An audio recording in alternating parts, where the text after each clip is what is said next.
so often that the whole idea of like pomp and ceremony just seems completely redundant by this point. So glad to have you here anyway. Hope you're doing well as always. One of the questions I wanted to start straight away with is actually it's a question I don't think I ask you enough. Are you reading anything at the moment? And if so, what? I'm just reading those little books I showed you back then, My Way of Life and My Catholic Faith.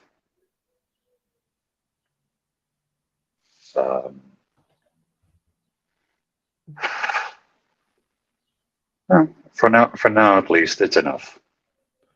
Now, obviously, I assume you're quite a quick reader, but they're quite small books.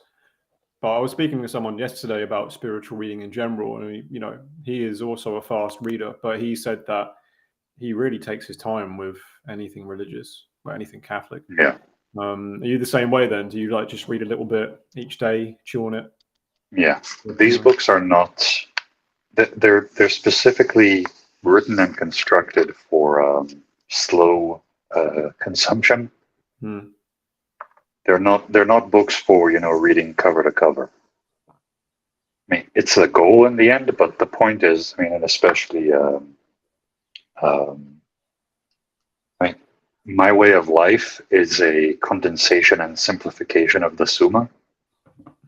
So that one is sometimes you just read, like a single section. And I'm like, okay, that's given me something to chew on for the rest of the day. Yeah. Yeah. I mean, there was one that actually, had me thinking about it for like 2 or 3 days. It was talking, about the angels. And, specifically speaking, from a Catholic point of view, angels are not supernatural. Only God is supernatural. Angels are part of nature. Yeah. Okay. Got you there. Granted, they have intellect and capacity far beyond our own, but that doesn't make them supernatural. Yep. Okay. Because God, like you're alluding to, is the only thing that really genuinely transcends nature. I suppose that's kind of categorical, though, isn't it? By very definition, if you like, that has to be the case. Right. Okay. I found I'm gonna be honest with you. For all my pretense as a philosopher, I find the Summa very heavy going, and even then, I've bought an abridged Summa. Because the other factor is that a lot of the Summa, I think, is a little bit. Well, you don't need to cover everything that he covers in all those pages. There's a lot of detail, right? And he really goes into like everything about everything. But some of the main broad sweeping things, like the first few chapters of this book, for example, are dedicated to like the nature of God and his and the Trinity. And even that takes a while to like kind of sink in for a bit. And still, I don't really. I'm going to be honest. I don't really get it. But yeah, it's definitely not a light thing. There was a day, for example, where I went through 2 or 3 chapters, and I know that about half of it didn't go in just because I was going through it too quickly, for sure. Yeah. Well, I mean, there's the old saying, haste makes waste. There's also something to be said for retreading the same ground over and over again, though, until you actually find your footing. So, as an example of that, recently, I've been listening, because as most people would have learned by now, I don't actually read books, I just listen to them.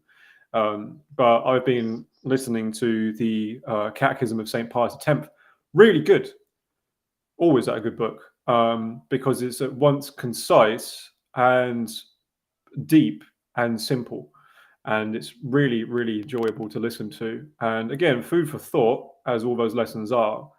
But instead of just kind of taking it one piece per day, I've just been listening to it like a couple of times, and re-going over it and letting it sink in a second time, It's also another way of doing it.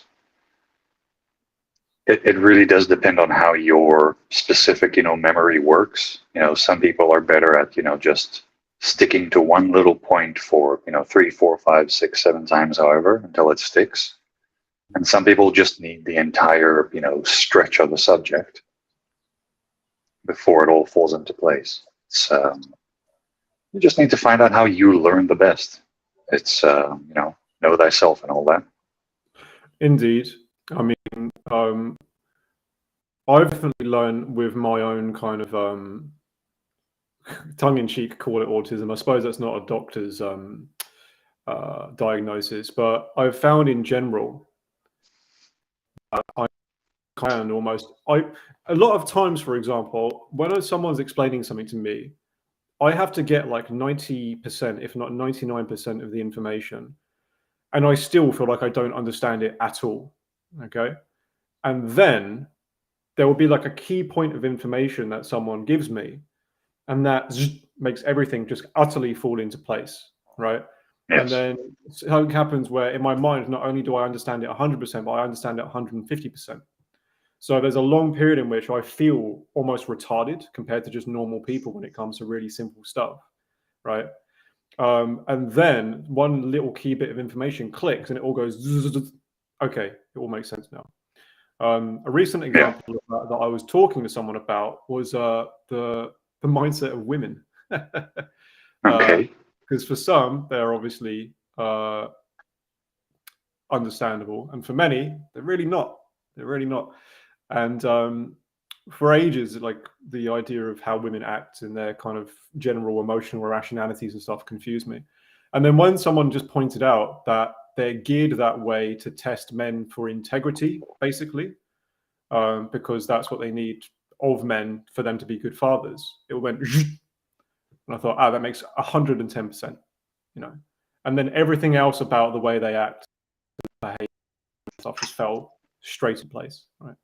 Doesn't mean I'm a complete like savant when it comes to everything that women do and say and whatever.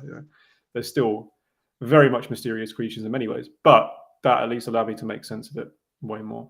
I had a similar thing with logic when someone pointed out that Aristotle's 3 laws of thought. Basically, when I learned about those, all the philosophy just fell clean into place, just in one fell swoop. Because no one ever told me. No one ever told me what logic was. So here was this these almost 5 or 6 years of studying philosophy, and no one actually told me what logic was. And when they did, I was like, oh, well, that makes sense. That makes so much more sense now.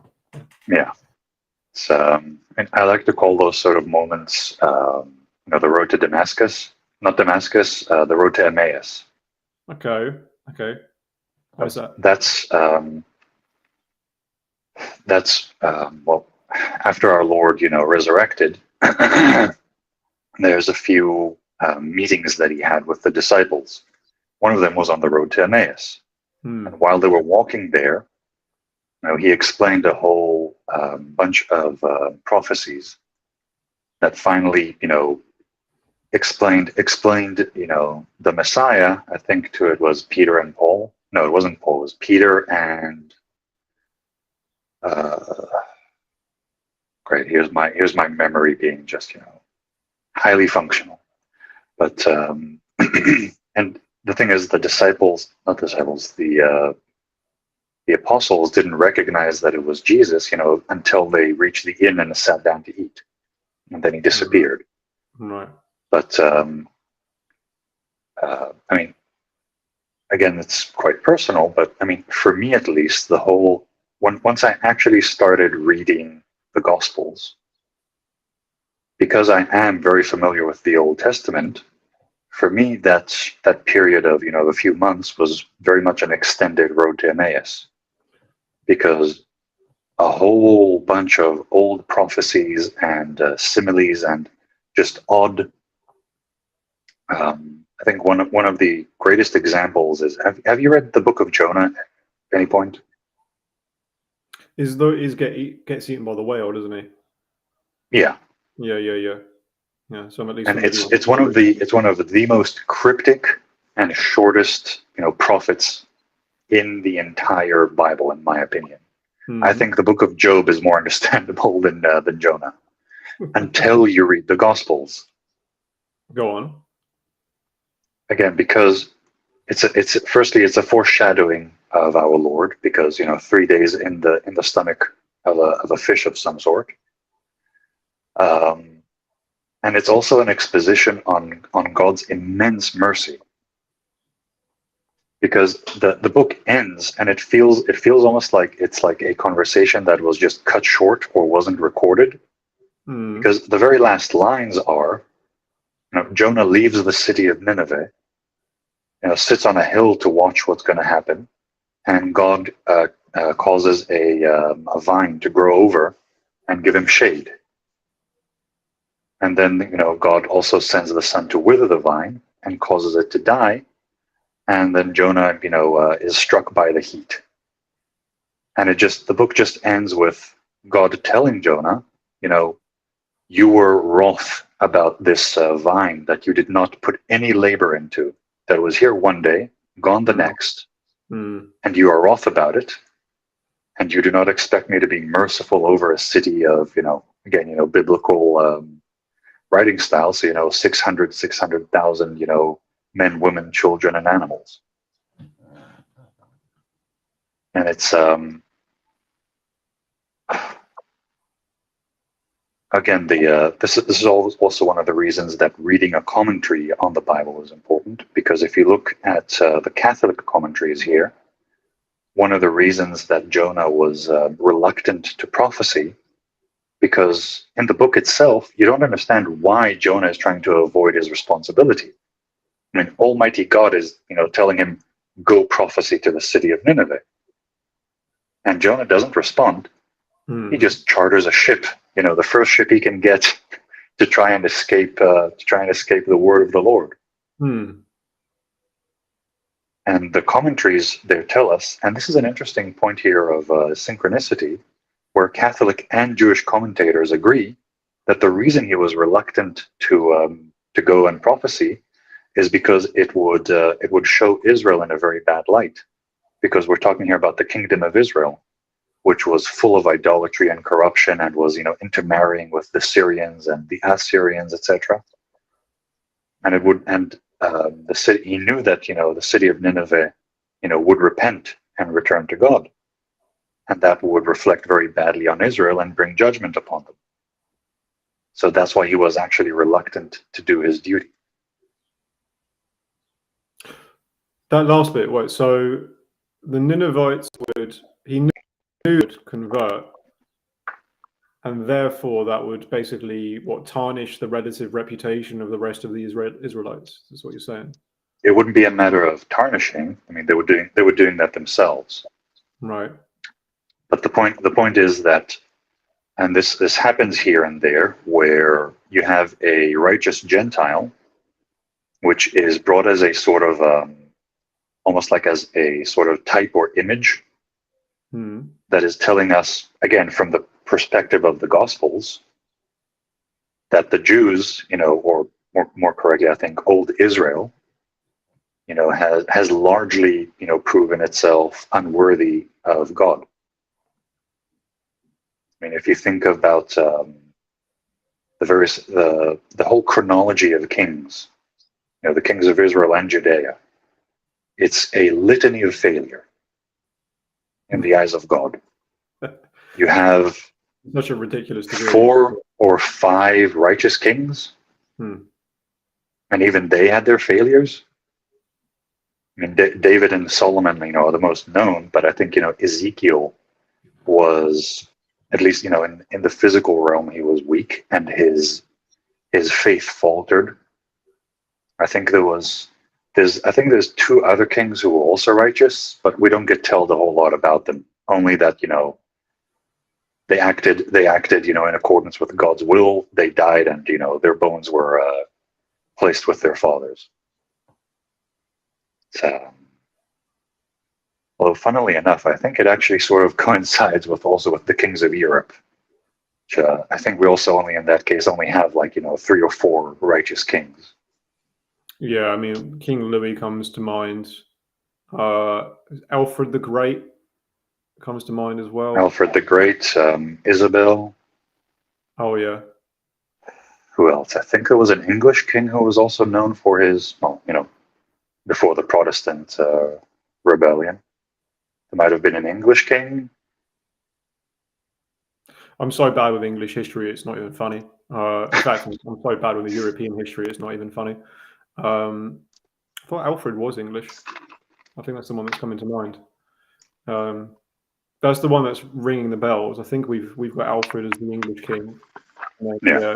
Louis, Edward the Confessor. Does that ring any bells?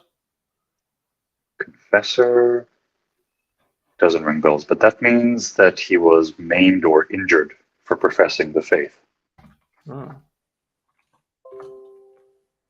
Edward the Confessor, King of House of Wessex. King usually considered the last king of the House of Wessex. He ruled down ready. Yeah, I don't know. I don't know. I read about a king the other day who, what was even his name? You might know the story at least. He was like reprimanded by the Pope because he spoke ill of a bishop, or he was reprimanded by the bishops because he spoke ill of a bishop. And as penance, he was told to crawl for 3 days on his knees. Which kind of reminds me of the stories, you get told by from the Crusades and stuff, because they were pretty hardcore back in the day. Yes, there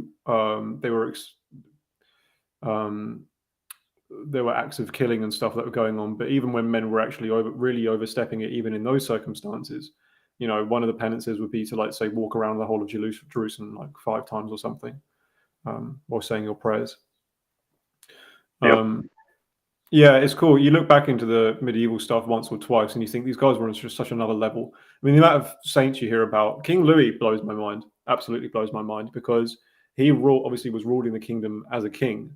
But while he was doing that, he was like attending mass 2 or 3 times a day or something. He was administering to the poor personally in disguise. He was wearing a hair shirt all the time he was doing it as well, and still doing the whole job of being a king, right? Unreal. Yep. So inspiring to read the saints, because just like even casual throwaway stories you get of some of them are like, if any modern person we heard of did anything even close to that, it would be regarded as like profoundly heroic. Just the feats that they kind of achieved. Unreal. Yeah. It's I have an inkling of this. And this was mostly for health. I took a 3-day fast. It was mostly for my health. But one thing I understood from that experience is just how and why monks and saints are so productive. Because after the first day is not that difficult. The second day is when it's actually difficult. But I think the 3rd day onwards, you just suddenly find that you can just do your work, your prayers, everything. It's like nothing is difficult to do suddenly. Granted, your body is a little weak from the lack of food and all that. And suddenly time just stretches out and you don't get bored. You can do anything from the most mundane, menial task to, reading a philosophical text with attention to detail and focus. And it's just, there's something just, it's a state of mind and body that is just so more productive and efficient. That's just, I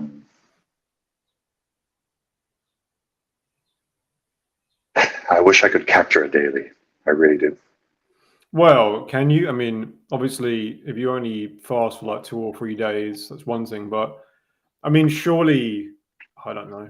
Nutrition is another thing that I'm starting to think is a kind of black magic. There's so much about nutrition that doesn't make sense to me. But if you do a prolonged fast, that will eventually atrophy you, surely, to the point where you're unproductive. The thing is, I don't know about you, but I'm overweight. No, I don't have that problem, mate. Yeah. So the thing is, the body stores fat to use it. Yeah. And it's supposed to be used as food. And beyond that, the body also stores minerals in the bones. Now, assuming you have access to good water, to salt and magnesium, and there's another one, I forget the name of it, but there's a third mineral. So long as you can dissolve that in your water. Zinc. Hmm? Zinc. Zinc as well. That's always helpful. But there's another one. They put it in the salt that's for people who have strokes. Okay. It's like it has a salty flavor, but it's not sodium. So supposedly it reduces the risk of stroke. But the thing is, to get those mindset benefits from a fast, you need an extended fast. You need to go beyond the second day. And with the amount of fat that I still have riding on my body, I could probably fast for 40 days. But it would require some preparation, and you want to do it in hot weather because you become a lot more sensitive to changes in temperature. Indeed. Is it potassium? Is it potassium, Michael asks? Yes, potassium. Potassium, that's the one. Yeah. Yeah, see, because I think for myself, for example, I would run the risk of being, I regularly run the risk of being underweight. I've never carried much body fat on me at all. And so if I did a fast, I would very quickly start to atrophy, I think. Yeah. And now the thing is, the body, and then after that, it would be the muscle reserves, which would be a problem. Yeah. Yeah. The thing is, the body isn't stupid. If you actually go into a fasted state, there are certain hormones and processes that get activated, which quite literally, they're called muscle mass preservers. They prevent the body from cannibalizing muscle mass and direct it first to a protein, what's called serum protein. That's protein in the bloodstream. And then you get into, and this is why it's, fasting has become a fad lately. You go into a stage that's called autophagy or autophagia, self-eating. And this is when the body starts going for, loose skin, scar tissues, just old cartilage, interstitial liquids. It just cleans up all the like badly. I think you could think of it like as a house that you've been patching up, but you've only been doing 3-hour patchwork when what you actually need is a 6-day, just pulling out this beam and replacing it. Yep. Yeah. So the body basically does that when you stop eating. And the thing is, digesting food actually takes energy. Yeah. So all that energy can actually be turned to something else. Now, granted, if you are, I lose and gain weight, both muscle and fat easily. It's just a body type. So for me, fasting, I won't say it's easy, but it's not as difficult. But anyway, the point is, our bodies are a lot more robust than we think. We don't actually need, 3 meals a day and all that. We don't actually need, Yeah, I always wondered that when you look at all these like gym bros and stuff who talk about how you've got to go to the gym 5 times a week and then eat 5,000 calories to put on strength and that kind of thing. And I used to think that can't have happened in the Roman Empire. They can't have been consuming 5,000 calories each per day. 200 grams of protein, whatever it was, to build enough muscle mass to swing a sword in a desert for a few hours, right? Which is a real... While wearing armor. While wearing full body armor. Yeah, after marching for 5 days, after building a fortress as well, because they did that every fucking night. Yep. Just to throw that in. So yeah, the idea of all of this extreme food stuff always did it never really made sense to me. And even if you apply it not just to the Romans, but to men running around on horses in full body armor while jousting or whatever. No, come on, there must be something else going on. Yeah. There's also, granted, this is from the internet, so pinches of salt as needed. Indeed. But I recall seeing somewhere that to get from a modern orange the amount of vitamin C that you would get from an orange, 100 years ago, you'd have to eat something like 12 oranges. What? Yeah. Okay. Industrialized farming has so depleted the soil, and our food is so geared towards being palatable, and it's also now being geared towards being, easily picked by machines. Yeah, true. That its actual nutritional value is very low. So it might actually be that nowadays, yeah, you need, a bucket of salad and 3 chickens, to get what in Roman times, you could get from a bowl of porridge, some fruit and an egg. Yeah, eggs would have been so much more nutritious back in the day. I mean, even if we just talk about chicken, it's very hard to find chicken that's not industrialized here in the UK, especially I live in the city at the moment. But on those rare occasions when I have had like non-industrialized chicken, you can just taste, even if it's smaller, from the whole point of view of the flavor, you're like, there's just more of this in here, It's why free-range chicken, what does it taste like? Well, it just tastes more like chicken, right? And industrialized stuff, even if it's by quantity much larger, which it usually is, just kind of tastes like water. It just kind of tastes like someone's taken a chicken and injected it with water. So there's more mass, but it just doesn't.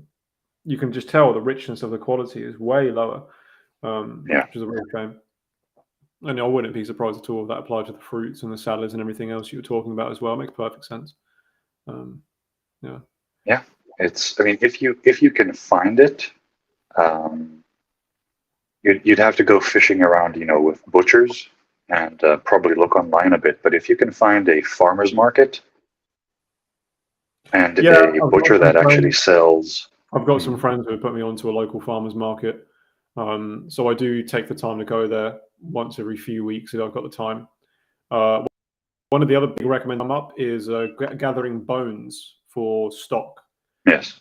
Especially when it's boiled, right? So you want to get some, pork bones or beef bones, put them into a pot of water, boil the water, get all the scum off of it, obviously, and then add your meat and stuff afterwards.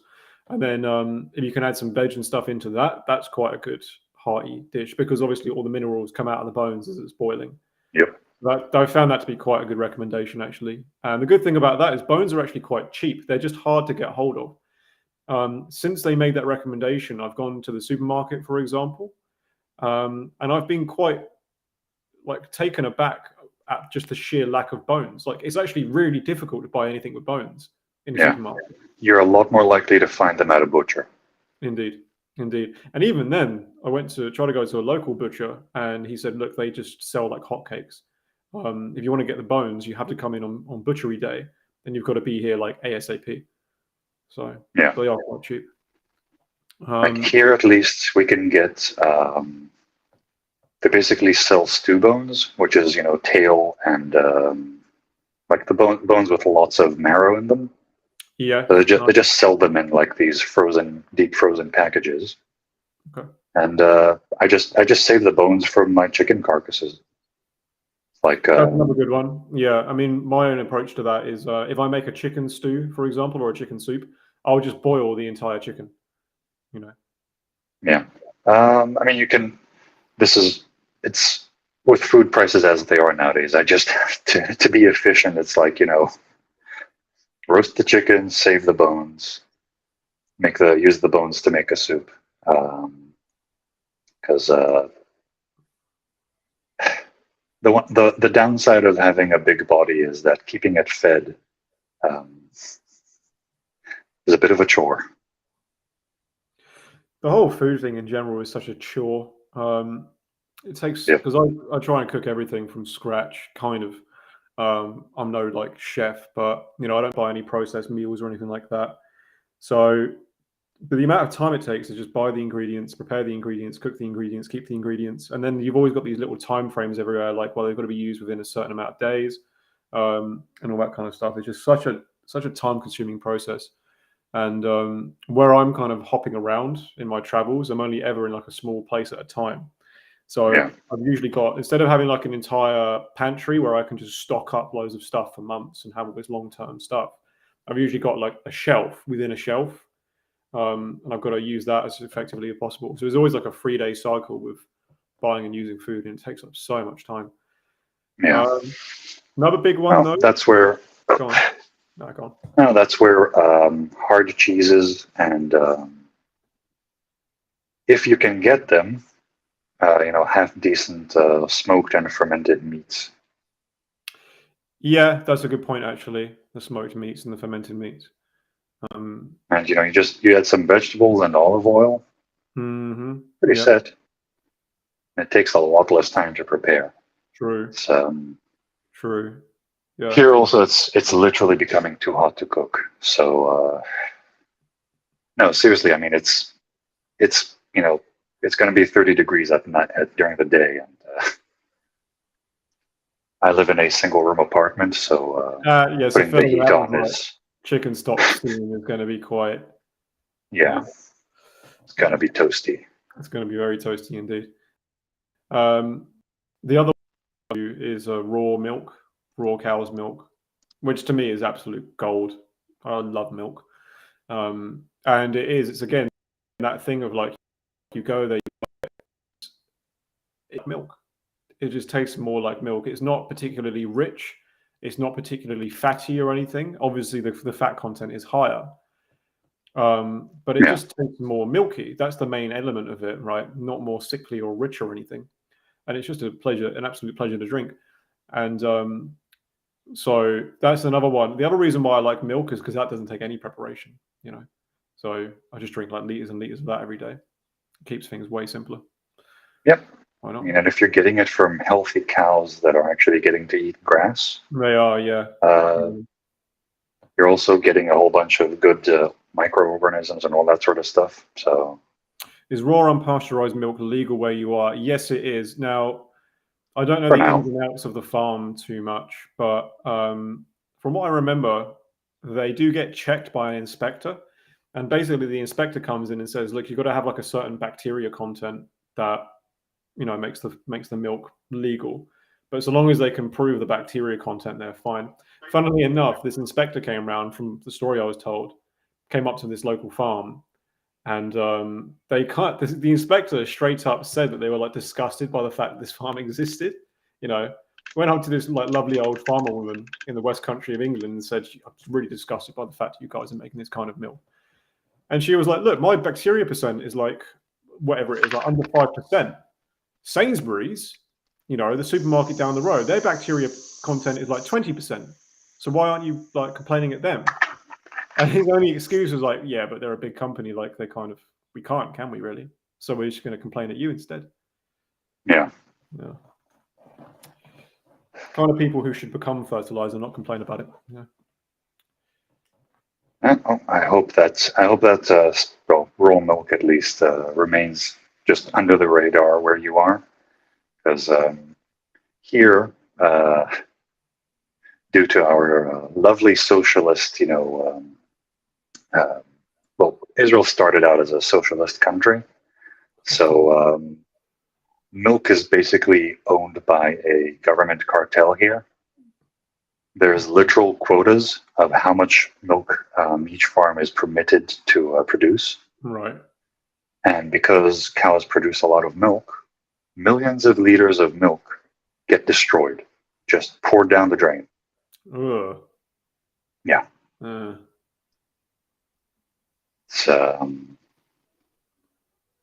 There's also been a whole bunch of intentional shortages to induce public pressure to raise the price of it, because it's a government-controlled commodity, so it has a government-mandated price. So, and of course, the supermarket milk you can buy here is basically white water. Yep. Like the best milk you can get here is it's not raw. It's just unhomogenized. So it doesn't go through the thrashing process, and it doesn't get boiled as much. So it doesn't, to make the milk exactly 3%. So that's a little nicer. I don't trust people who drink low-fat milk.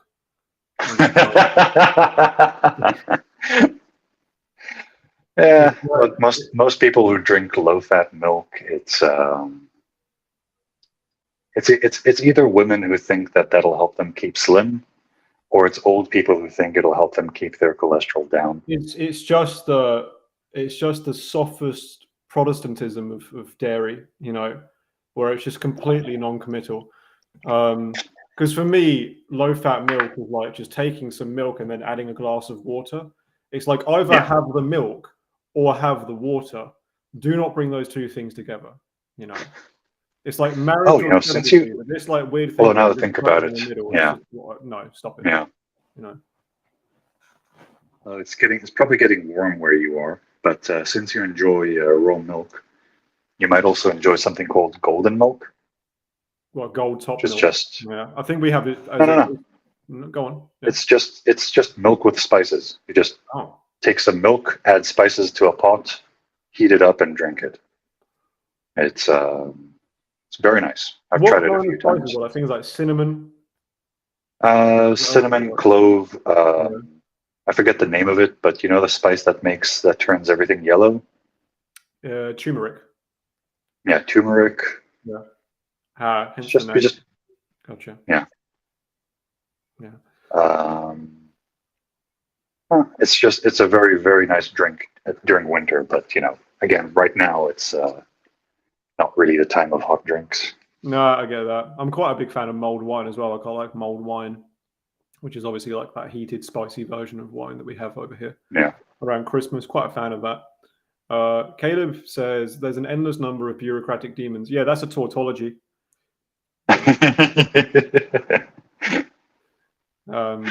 That's what bureaucracy is. It's supposed to be endless, and it will keep making itself more endless as time goes on. I found that entertaining about, again, I don't know if I mentioned it on the last video we did. I know I mentioned it in a recent podcast. Reading C.S. Lewis's Screwtape Letters. And in this version, he does a preface where he explains his whole belowarchy, as he calls it. And he designed it not as like some horrible, like medieval kingdom, like Mordor or whatever. For him, it was like just a kind of English bureaucracy where everyone is constantly giving each other forms and papers to fill in. And the approval of the approval of the approval says that, well, no, actually, you can't do that. Try again. Yeah, it's. I mean, I'm honestly wondering, how much longer can these bureaucracies, maintain their own weight? It's, I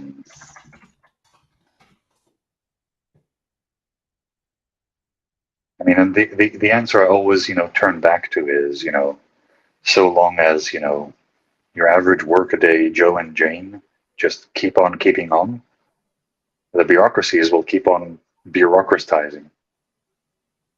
So, I can see that. I mean, one of the things I think about the general development of society and the future is that, there's a stark difference between black and very pale grey, right?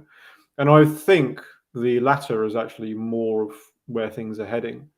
It won't be a black kind of Mordor type 1984 bleak dystopian future where everyone's lined up being shot. No, it will just be that everything is just completely dull and lifeless and separated. And there will obviously be pits of horrible misery and separation within that. But the overall, I think, just scope of life will just be very, very bland, right? Yeah. And bureaucracy is just a part of that. It's just a part of that. Yeah. I mean, it's something I noticed, way back when in, I don't know, 2014 or whatever. In the way that, nowadays we call them, the woke brigade. They just wanted to remove all beauty, distinction,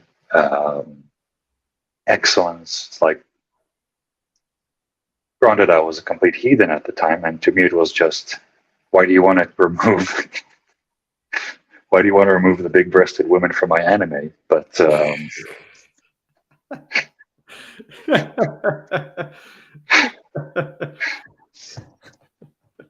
but I mean, I was listening yesterday to the Critical Drinker has he has a little podcast with a few other movie buffs, and this time it was. I used to watch him. Yeah. And they were just talking about how in the most recent crop of Marvel abortions, image-wise, all the heroes now have very dull clothing as far as colors go. Like the bold colors that they had in the earlier iterations are gone. The women's costumes always have these shoulder pads to make them look more masculine. Mm-hmm. And their chest is compressed, again, to make them look more masculine. It's the end result is that they're even trying to turn entertainment now to unsalted oatmeal. Yeah, and they're going to just seeing how they're going to eat it for, right? By just telling them, well, I think there's two ways of doing it, right? Either tell them that they've got nothing else, so you might as well have it because that's what everyone else is eating, or tell them, by the way, it tastes really good. You just don't understand it yet. I've always loved the idea of opening up a postmodernist restaurant because we've got away with it with museums, right? And we've got away with it with galleries, right? This random splatter on a wall, I don't really think that seems beautiful. Well, the thing is, you just don't think hard enough about it, right? Now, if you really use your imagination, you can see, and if you read this essay that I've written next to it, you can actually understand why this splatter on the wall is brilliant and a beautiful piece of art. I really want to do that where I open up a postmodern restaurant and instead of serving chicken or whatever, I just serve like squares of cardboard and like petrol perhaps in a glass. And if people eat it and say, well, this just tastes really horrible and tastes like cardboard, you say, well, you're just not really using your imagination enough, are you? Now, chew it again, think really carefully, and not only will you know I'm a genius, by the way, this is £1,000 per dish, obviously, right? Because of the brilliance that it involves. But you'll just see that it's the best thing you've actually ever tasted, right? Think about how much effort you need to put in to make this taste good. Aren't you a better person now? Yeah, massive gap. Yeah, I mean that. Yeah. I recall a few years ago there was like a ritzy restaurant in Tel Aviv that basically served empty plates.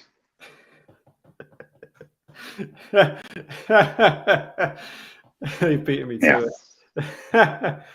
Yeah, but it's the sort of hustle that only works if you are, I think as Vox puts it, a ticket taker. Yeah, true. Because everyone will say, "Oh, the most amazing restaurant in town." It'll be all over the news, and everyone on Facebook or whatever will say, "This is the most brilliant restaurant ever. Everyone needs to go to it." And then, of course, it will. As far as forcing people to only consume gray, boring entertainment goes,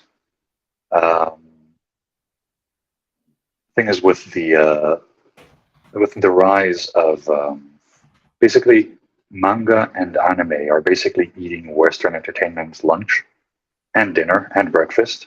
So now there is pretty much the expected massive cultural push into grayifying anime and Japanese media, and the Japanese are very how do I put it? They have an almost inborn respect for authority. Yeah, and the younger generations have also had their they basically had their nationalism not completely beaten out of them, but in a generation or two, they probably will stop referring to us as baka gaijin. But that's a foolish foreigner. One of my students told me, this student is living in Japan at the moment. She told me a story that really cracked me up.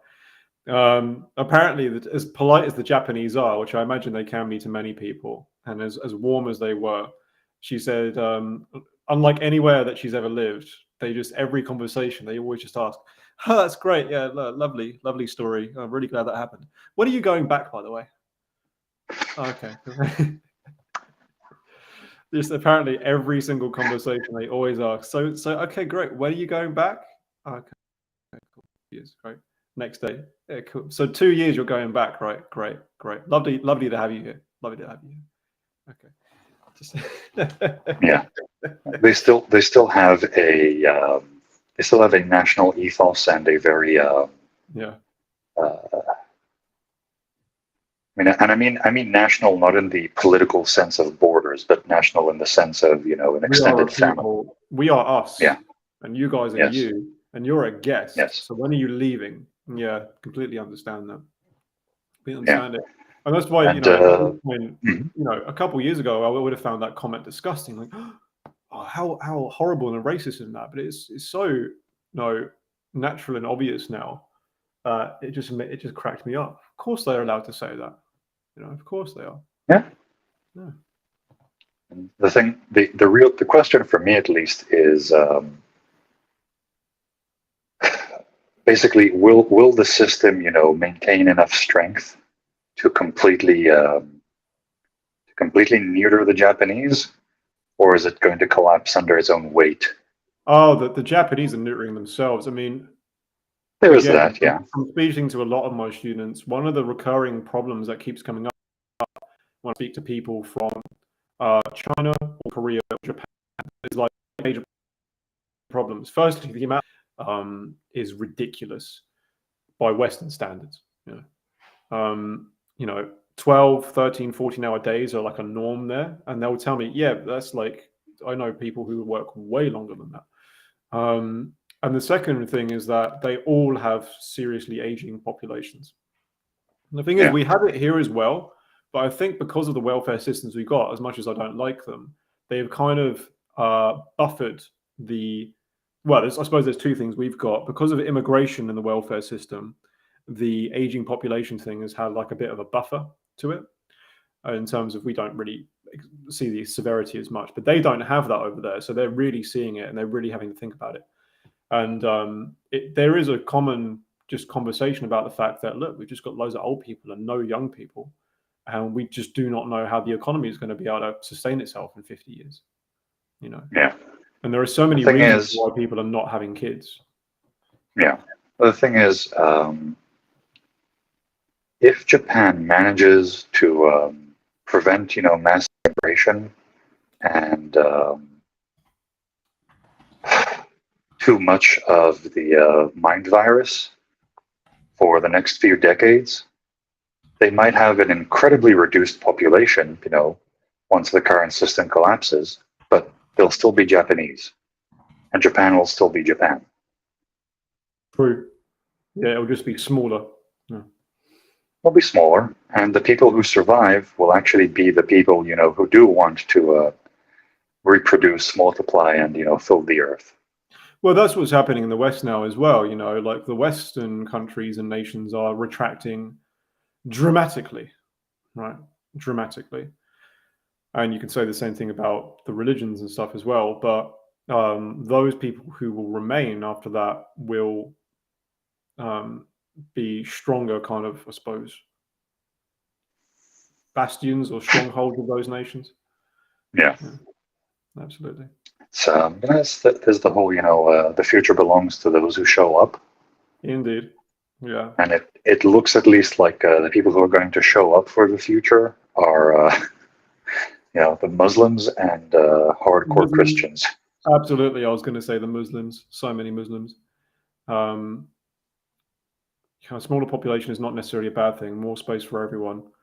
That is the New World Order logic. That is the New World Order logic. And more space for us to repopulate. The thing is, the whole thing about the world being overpopulated is only a perspective you get if you live in a big city. True. Yeah. The moment you get out of the cities, you'll just see open fields. Like there is more than enough space on this planet, plus food production, power production, whatever you want, for probably 4 times the current population. So, and if we actually had that many people in the world, there would be so many geniuses that we would actually have the technology necessary to start making orbital habitats. Yeah, or sea cities and that kind of thing as well. Or undersea cities. Yeah. Loads of space in the ocean. Ooh, loads of space. Yeah. I mean, there was even a few people who were starting to formulate plans for making floating artificial islands as a place for habitat, but that got nipped in the bud. So I'm guessing that their technology was actually viable, and the powers that be did not approve of it. I was thinking, we would be so far ahead if Eve didn't eat the apple.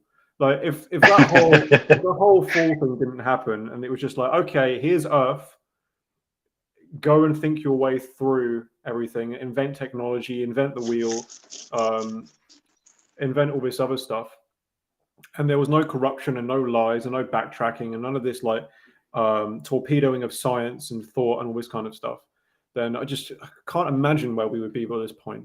And everyone was living, we would all be living to 1,000 years as well, so Aristotle would still be writing or something like that. So we've just been so far ahead. I think the thing that slows us down mostly is just stupidity and sin, right? That really is it. If we just stop sinning all the damn time, it'll be fine. That's one of the things I always think with this whole overpopulation thing. People are not the problem. People have never been the problem. People have never been the problem. Sin is the problem, right? Because if we got rid of that, everything would be absolutely tickety-boo. Yeah. So I think it's something I mentioned in one of my conversations with the Kurgan. So, in a population where having 8 kids is more or less the norm, having 3 or 4 of them become celibate is not a problem. If 3 of your kids, one becomes a priest, one becomes a brother, and one of your daughters becomes a nun, still another 4 to continue the line. True. And then they have like about 8 kids each. Yeah. Full on. Yeah. So I once heard we could have 1.1 trillion people if we used like skyscraper homes. A skyscraper full of saints would be great.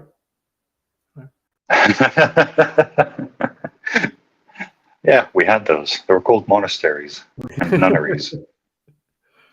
Yeah. I do think that from time to time as well, like this whole point of the whole problem of being around people is that people are full of sin. So even if we had these really dense populated cities, if every person you met in a city was a saint, the world would be awesome to live in. It'd be absolutely fantastic. I think we would care so little about all of the other little problems that they would just seem utterly trivial. If every single person you knew was a saint, think about that, right? They would be like devoid of all malice, all selfishness, all laziness, all dishonesty, all cowardice. All of that would just not exist where you live. Everything would be great. Yep. Everything would be absolutely fantastic. Yeah. I mean, I'm no saint, but I know that I have, improved a bit from my heathen days. And I know that things that used to, enrage me or irritate me or, completely ruin the rest of the week are just a speed bump. It's like, that was irritating. Hergenbergen, let's have a drink of water and get back to work. Indeed. So, which I imagine you now do with more clarity and more focus as well. For lack of a better word, with more humor, more patience, I definitely notice that I'm having more of that, in personal relationships. I'm no saint, nowhere near it, but just in personal relationships and stuff, I'm generally more patient with people, more willing to help, more ready to just do what needs to be done to the extent that I can, So yeah, sin is the problem. Sin is the problem. I was thinking about that in general in terms of like our relationship with God. I mean, you could go back to the arguments with the atheists, and their accusation would be, well, if God is so good. Okay, hold that one moment, because this is a new subject, and I really need to go to the toilet. So I'll be right back. Maybe I'll just do a little chat for a second then. If anyone wants to throw a message, now is the time.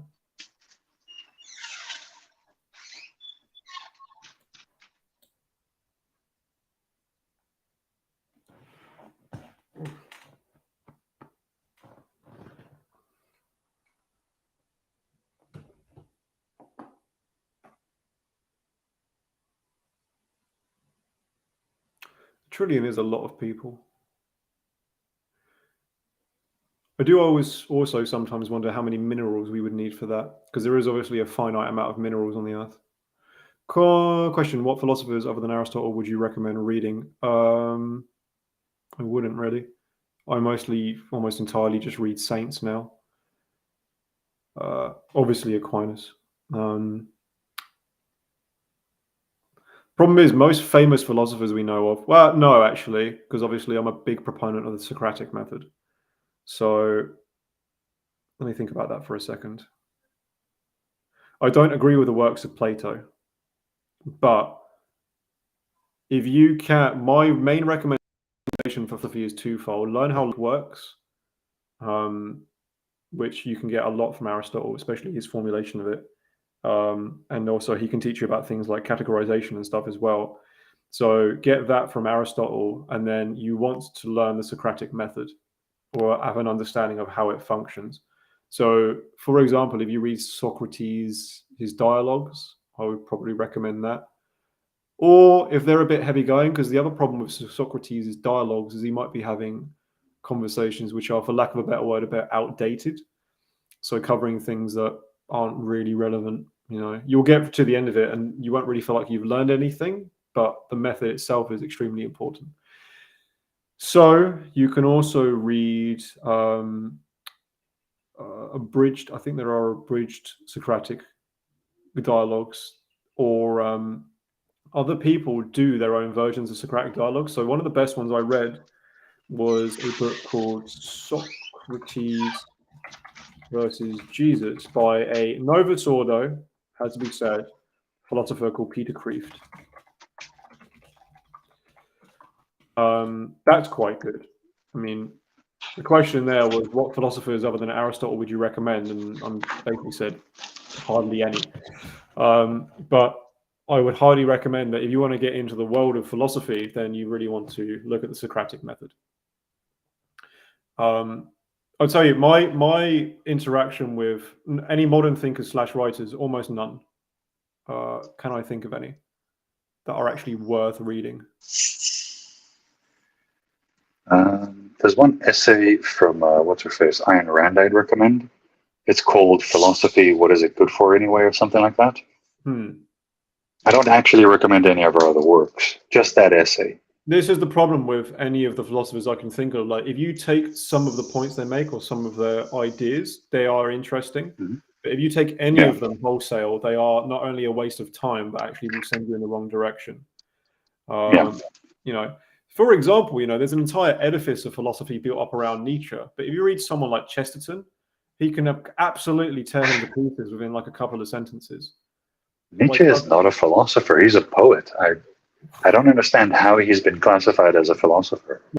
Well, most of these sophists, aren't they? Well, to be fair, so I give credit to people like Descartes and Kant. As much as the church is against Kant, he is a philosopher. Like, there's no two ways about it. He does philosophy. Hegel, I want to say, is a sophist, because anyone who is as needlessly as opaque as Hegel strikes me as a sophist. Now, actually, I did my work on Wittgenstein. That's actually an interesting conversation. My dissertation was on Ludwig Wittgenstein. And he's a kind of, there's two sides to Wittgenstein, which he himself recognized. His first book was he tried to do like basically a logical treatise on like the whole of truth. And he thought he had solved all of philosophy with his first book, which if you read it is just nonsense. Complete opaque garble. And so he wrote this book went away with it. The funny thing about, okay, there's a little story here. So he wrote this book called the Tractatus Logico-Philosophicus, right? He was an Austrian philosopher at the start of the 20th century. He writes this book called the Tractatus, where he thinks that basically all of truth can be solved by making language absolutely logical in a kind of deductive sense.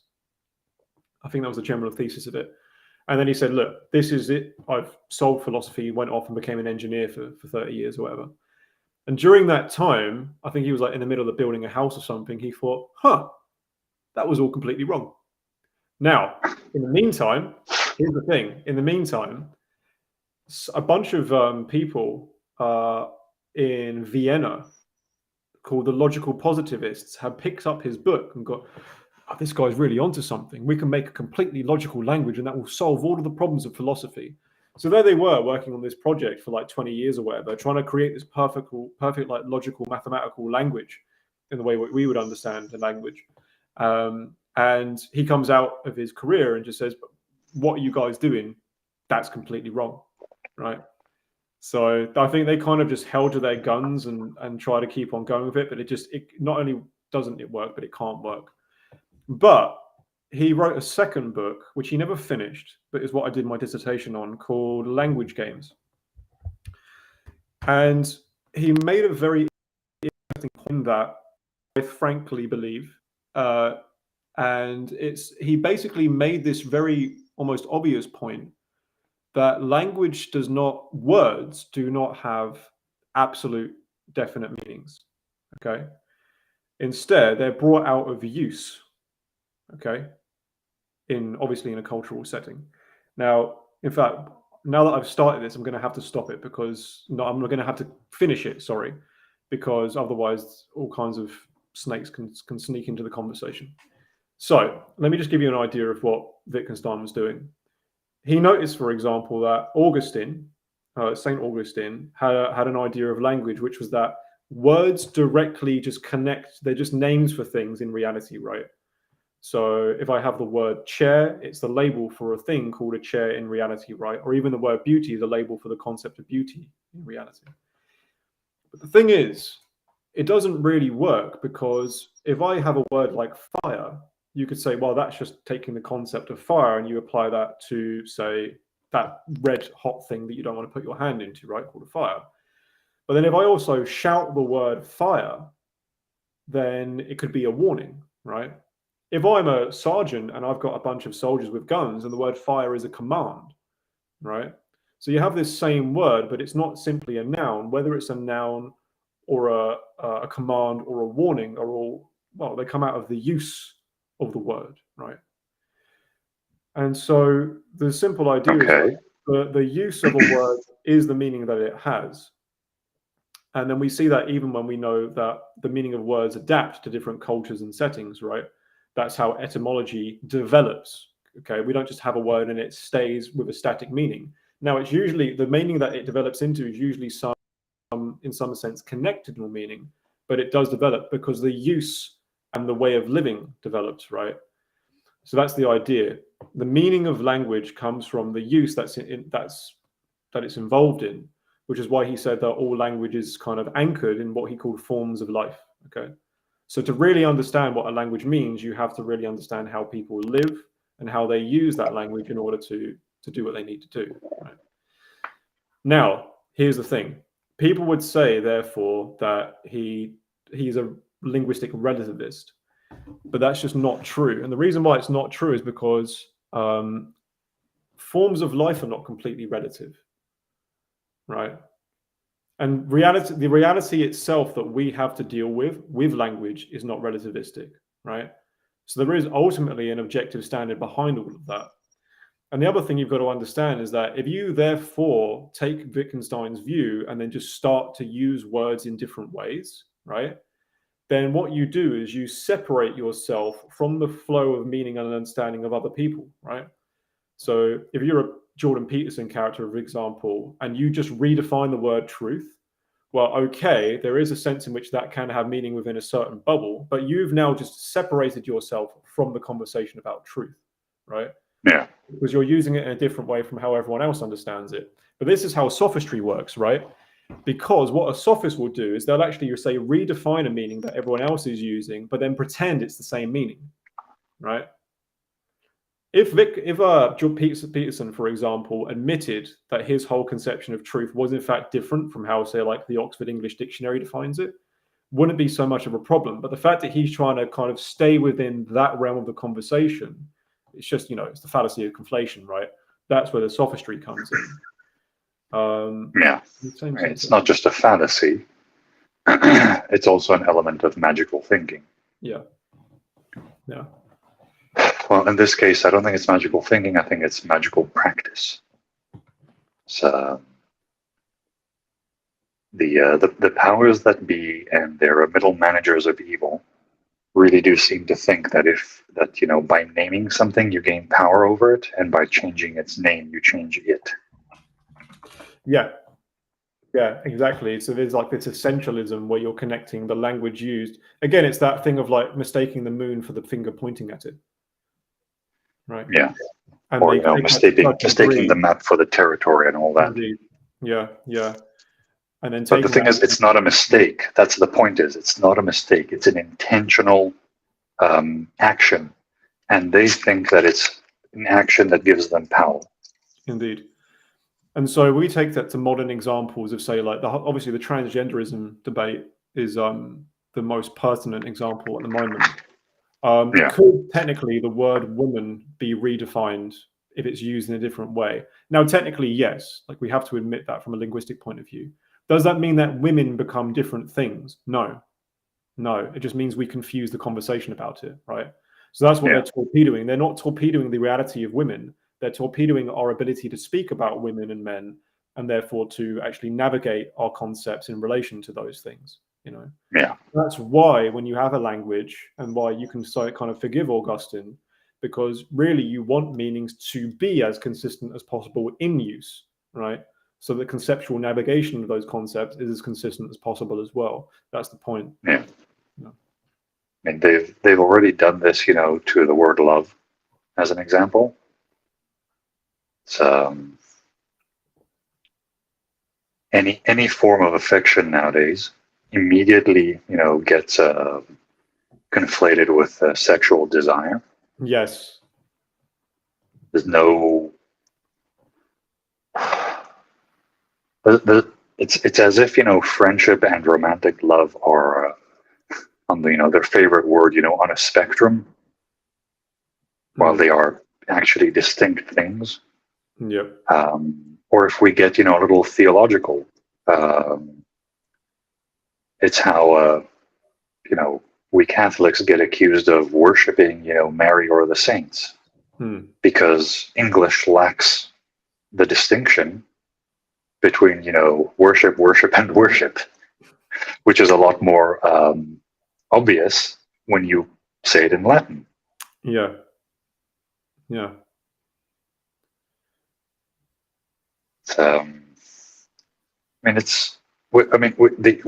are following, the 1984 instruction manual. We have Newspeak. We're already living in the age of Newspeak. It's maybe you encounter this with your students when you're trying to. Maybe I don't know if you have this thing, but when you're trying to explain to them something, and you just encounter that reality that they don't have that internal concept.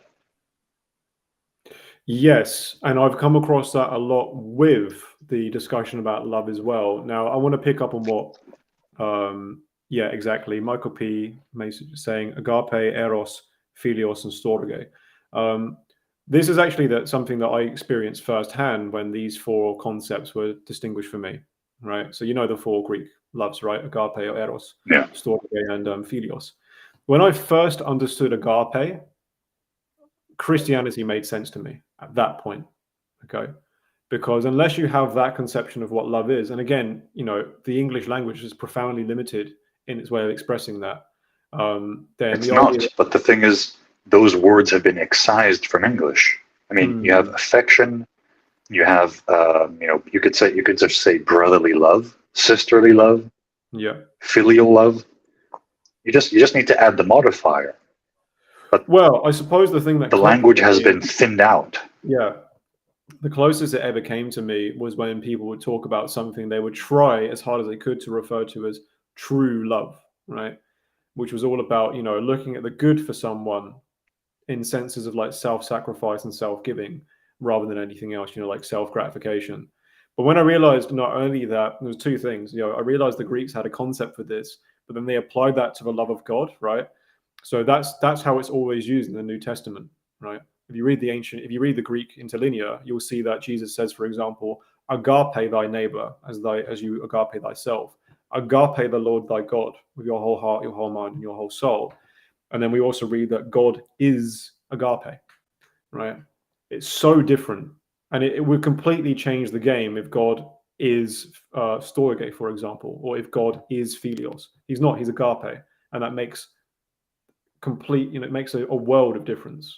It really does. Yeah. It's the most common conflation that they've made nowadays. The whole love is love. Imagine that, right? The new 1984, if it's written, instead of having the three slogans, right? War is peace, freedom is slavery, ignorance is strength. It's just love is love. Right? With the eye of the devil above it. Just think of that. And I mean, as sickening as it is, we know that the next push is going to be pedophilia. So what I was going to say, the spectrum you said, friendship, romantic, they're going to put parental love on there as well at some point. Absolutely, which is sick beyond, it's certainly sick beyond discussion. Let's say that much. Yeah. Millstones, ropes, some assembly required. Indeed. What else came to mind? So yeah, like language, I found language interesting because language is the battleground of truth. Truth is truth. And the goal of philosophy obviously is to encounter it and then hopefully to try and live by it, which is mostly why I read saints now. Just to go back to the question, the reason why I almost never read any philosophers anymore is because it's like, well, for what need? Yeah. From my perspective, once you've read Socrates and Aristotle, you're good. That's what I said. Yeah. You need to learn Aristotle so you can get the basic concepts of objective truth and logic. Read Socrates so you know how to think, right? Which is basically the Socratic method. And once you've got those two things, it's done, right? A lot of the other stuff is just like, well, it is useful if you're going into like very detailed aspects of, say, like mathematics or science. If you want to kind of bolster your understanding of the scientific method, for example, there's good stuff in there. But other than that, just try and live a good life. And the saints are the door to that, If you want to read the saints for practical advice on, not just how to know truth, but how to live by it. It's way more important. Hello, Jordan. Oh. Good evening, Jordan. Yeah. Two most practical books I read on that topic are obviously Introduction to the Devout Life, which I've done a 10-hour series on my channel. And the other one, which I would actually want to do a series on, but it will be like a 30-hour series. I just don't have the time. But it's one of the best books I've ever read. It's called The Sinner's Guide he was a blessed Louis of Granada. It's harder than the Introduction to the Devout Life, and it's longer as well, but it's more thorough. And what I love about it is that he has this really intimate connection between the philosophy of the nature of sin and our duties towards God. And he really lays the foundation of that at the very start. And he just goes in through like chapter after chapter of practical advice about how to have the right attitude towards sin in life and how to just live through it. Fantastic book. If I could recommend it to anyone, fantastic. I'll add it to the list. Yeah, absolutely. My own practical manual, as it were, is The Spiritual Combat, which is also it almost reads and you can guess, from the title, it almost reads like an army manual. Okay. Yeah. And it's just very, very practical. It's very short. You can just read a chapter before bed, think about it while falling asleep, and it's just. I mean, there's things there like let's say, I think one of the very useful pieces of advice he gives there is that one of the few states of mind you can trust is if you feel at peace. Indeed. Any other emotion can be manipulated by the adversary, but peace is the only thing that God has. But you need to differentiate between peace and sloth. Yes, absolutely. And you can almost feel it as kind of like a soft quality in the conscience. There's great material on this, and I think we spoke about it last time. But in fact, it's so important that even if there's only a couple people listening, I would actually quite like to share that now. All right. So I'm going to do something unique here, which is actually share my screen. I've not done this on here before. So bear with me a second because I need to find the stuff first. So Okay. maybe speak amongst yourselves as I'm trying to. All right.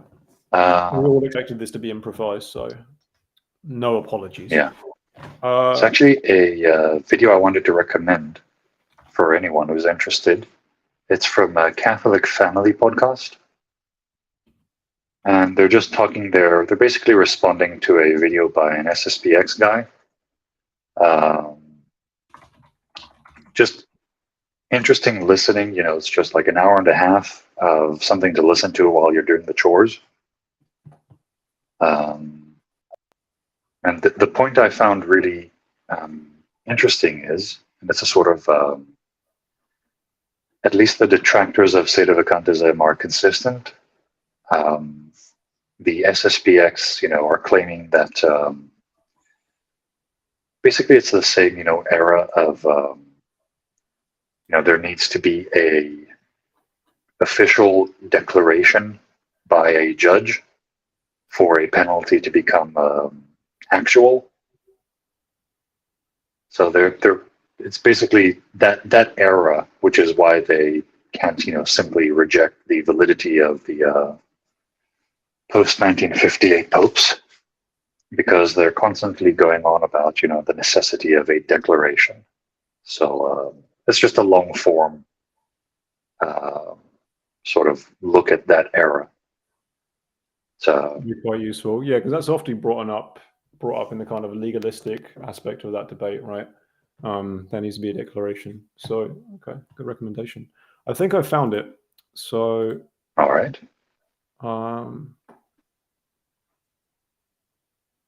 What I don't want to do is I don't want to share every single thing that's currently on my screen. So let me just save this and make sure that we're not overdoing things here. Start screen sharing. No, it allows me just to choose it anyway, so that was a waste of time. No worries. So. All right, I'll mute yourself while you read. Say that again, please. I'm just going to mute myself while you read. Sure thing. Okay, so what we've got here, we've got the spiritual, this is Saint Ignatius, right? And he's got his exercises, the spiritual exercises. Now, from what I've been told, it's not really prudent to read the spiritual exercises if you ever intend to go on Ignatian retreat. So think about that. If you do intend to go on an Ignatian retreat, and they exist in Europe and they exist in America, don't read the exercises. These are not the rules.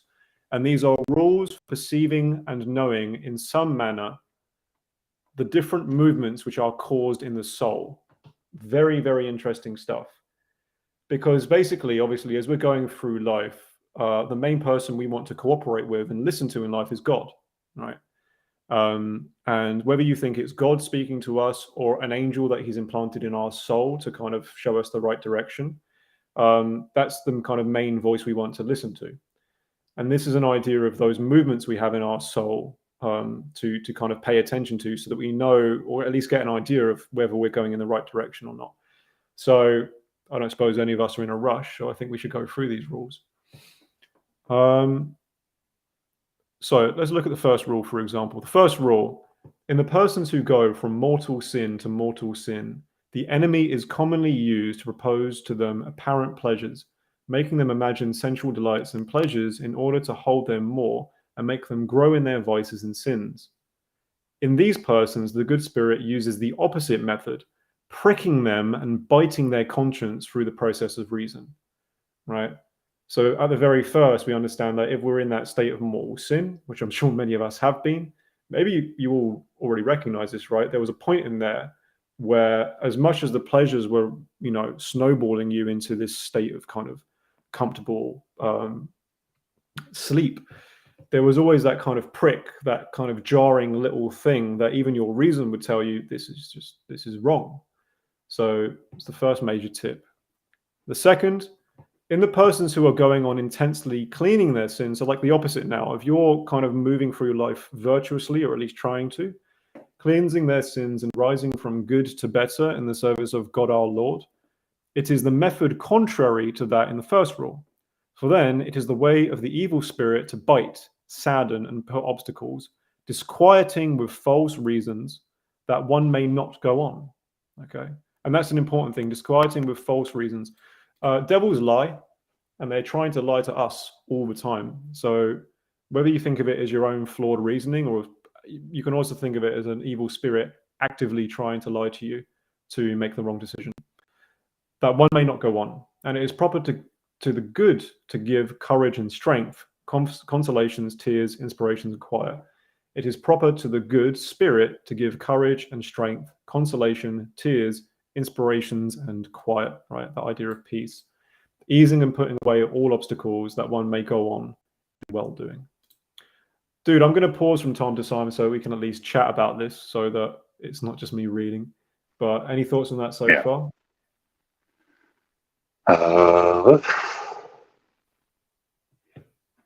Just a small sort of addition, again, from that little bit of the abridged Summa I read. Since angels are spirits, you can't say where an angel is. No. You can say he is where his thoughts are. And our guardian angel, while we are alive, is always thinking about you. So I find it a comforting thought that there is someone, a specific someone, who's always thinking about me. Yeah, and that's quite literally like the purpose of their being, at least while you're alive. That's quite cool.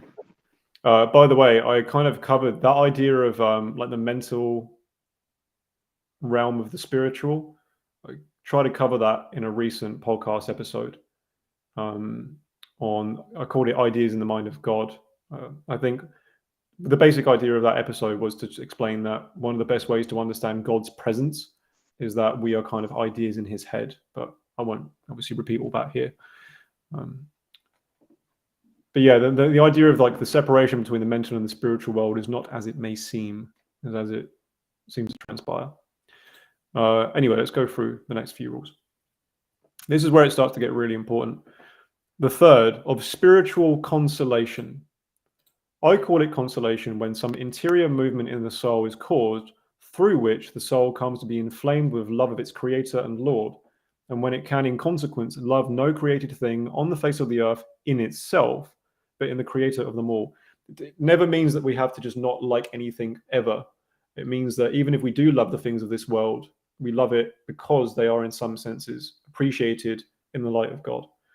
Likewise, when it sheds tears that move to love of its Lord, whether out of sorrow for one's sins or the passion of Christ our Lord, or because of other things directly connected with his service and praise. Finally, I call consolation every increase of hope, faith, and charity, and all interior joy which calls and attracts to heavenly things and to the salvation of one's souls, quieting it and giving it peace in its creator, the Lord. I find that one the most important, I'm not saying the other ones aren't important, but I think from a practical point of view, you can generally understand it that you're being consoled when there's any movement in your soul that's trying to make you do a good, holy thing, right? It's not like morality is opaque. We know which things are moral in life. Is there something in you that's making you really hungry to pray? That's a consolation, and follow it. It means that that's coming from a good place. Is there something that's prompting you to be charitable, or to be more patient, or to be more virtuous? Well, we know where this is coming from, right? Desolation now. The fourth, of spiritual desolation.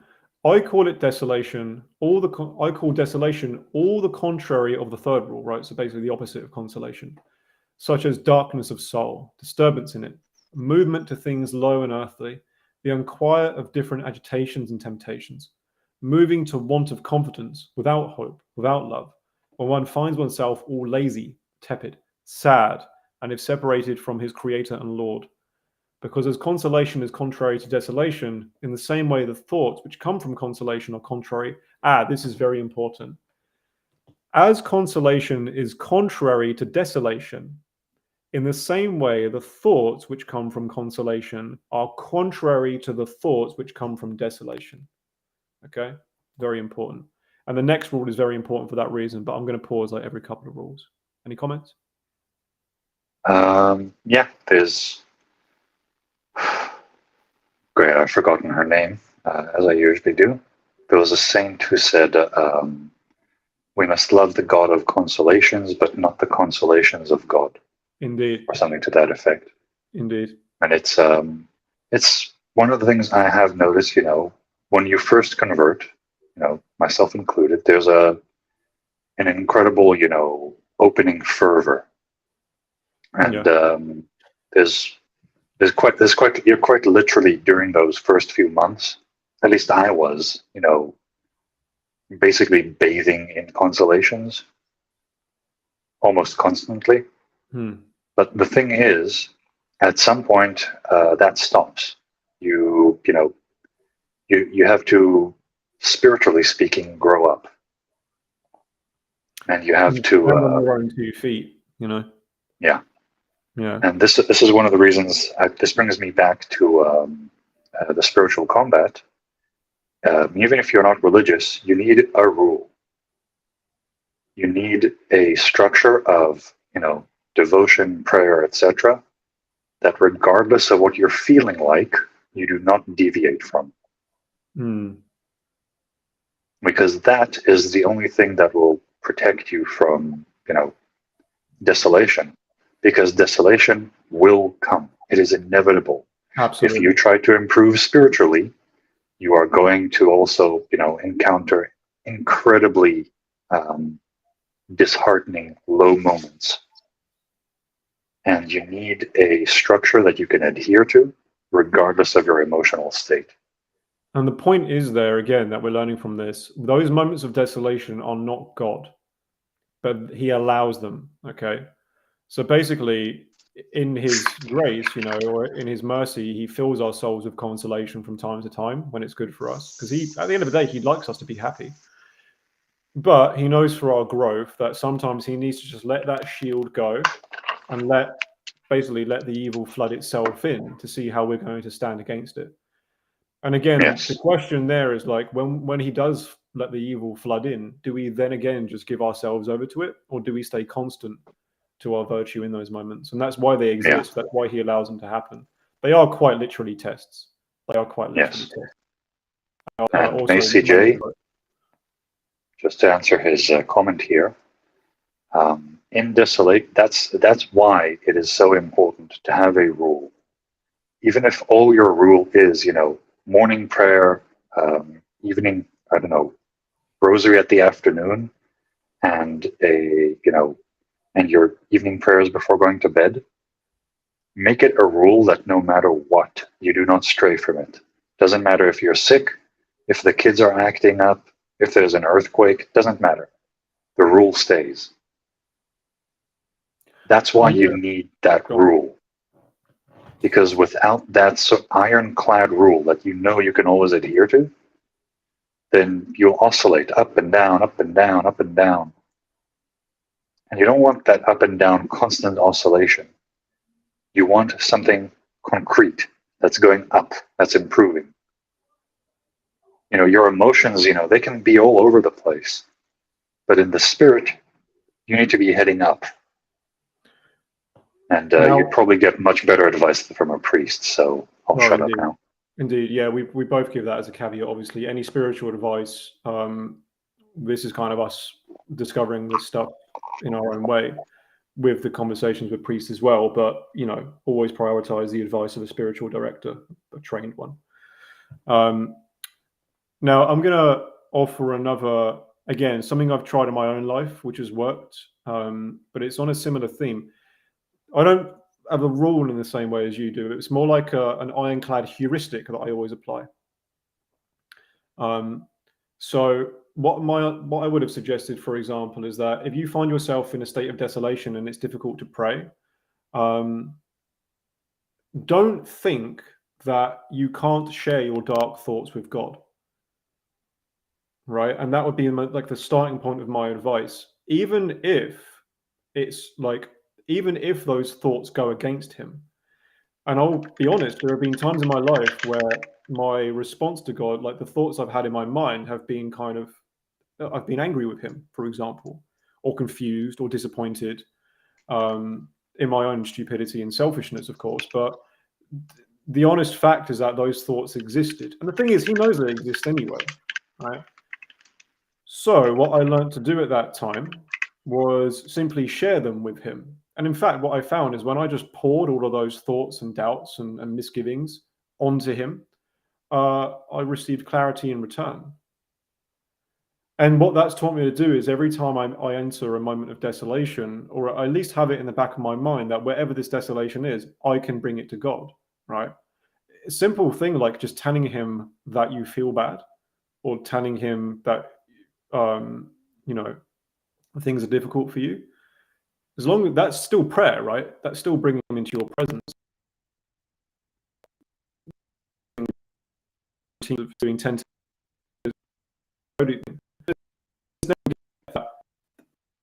we have formalized simply being God's prayer as well. Prayer is prayer at the end of the day. It's another recommendation. A simple thing like just telling God that you hate the fact that it's still, you know, even complaining to God is praying to him. Just take it from there, right? It still is. And, you know, arguably that's part of what happened with Job as well.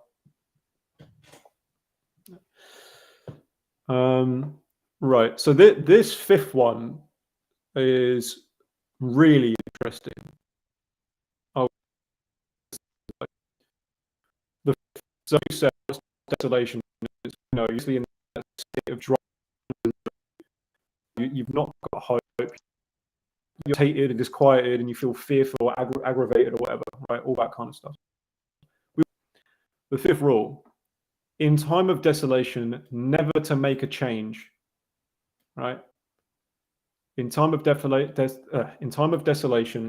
never to make a change, but to be firm and constant in the resolutions and determination in which one was the day preceding such desolation. So whatever you were thinking of doing, or whatever resolutions you made before you were in feeling desolation, just stick with that. That's your line. Desolation, do not make a change. Or in the determination in which he was in the preceding consolation. It's another good point, you know. Whatever that was, whatever the consolation was inspiring you to do, make that your line. Don't let it get changed by states of desolation. Because, as in consolation, it is rather the good spirit who guides and counsels us, right? So in desolation, it is the bad, with whose counsels we cannot take as a course to decide rightly. When you're in a state of desolation, the devil will be telling you not to pray, right? That's the whole point. All of it you'll be receiving at that moment from your own sinful mind and from the evil spirits will be, don't pray, give up, lose hope, hate yourself, hate your neighbor, all that kind of stuff. So you like Woody Ram said, that's why you want to stay constant in those moments. Because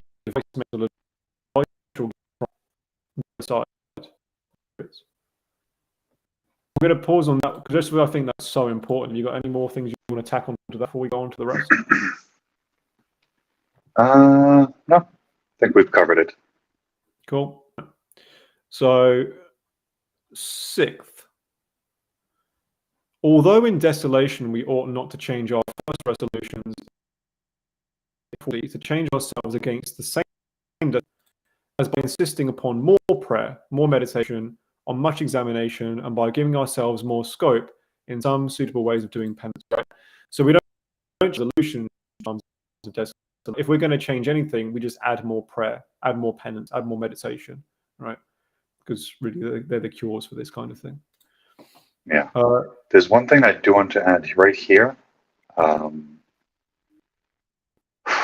It's a little difficult to find, but I really do recommend people in general look up what Catholic meditation is. It's nothing like Zen meditation. The one I'm familiar with and prefer is called Lectio, which is, divine reading. You read a book and think about it. There's a different type that's, again, I've forgotten her name, but it's more about involving the imagination. Both. Oh, is that I won't say Teresa, that's Saint Teresa of Avila? Yeah, I think Teresa's method. Yeah. And I can say, even as a very, very beginner who is very bad at it, the peace and grounding and anchoring that just 15 minutes of meditation in the morning gives me is it just changes the entire tenor of the day. So I know that for people who are married and have kids and all that, finding 15 minutes of peace and quiet in a day is probably difficult. But yeah, there's definitely something I can add to that, because I had this conversation about meditation with my priest only. Because the thing is, meditation in a sense is the simplest kind of prayer. Now, the book that I was getting most of this from was The Cloud of Unknowing, right? Which is that whole idea of forgetting God. Look, the thing is with this kind of instruction, if I can just take a couple of minutes, is that it's kind of, on the one hand, really abstract. It's confusing or already over, right? That's the best way to think about it. The Cloud of Unknowing is that you imagine you've already kind of, in a sense, made a mistake because he doesn't look like anything, right? How do you? Yeah. So the idea is that you want to actually condensing him into any particular scene or event. He goes beyond all of that, and so the whole reason why it's called a cloud of unknowing is you kind of want to put a kind of cloud of not thinking about God between you and God, right? Again, it's more abstract than it sounds. Here's a really simple way of thinking about it.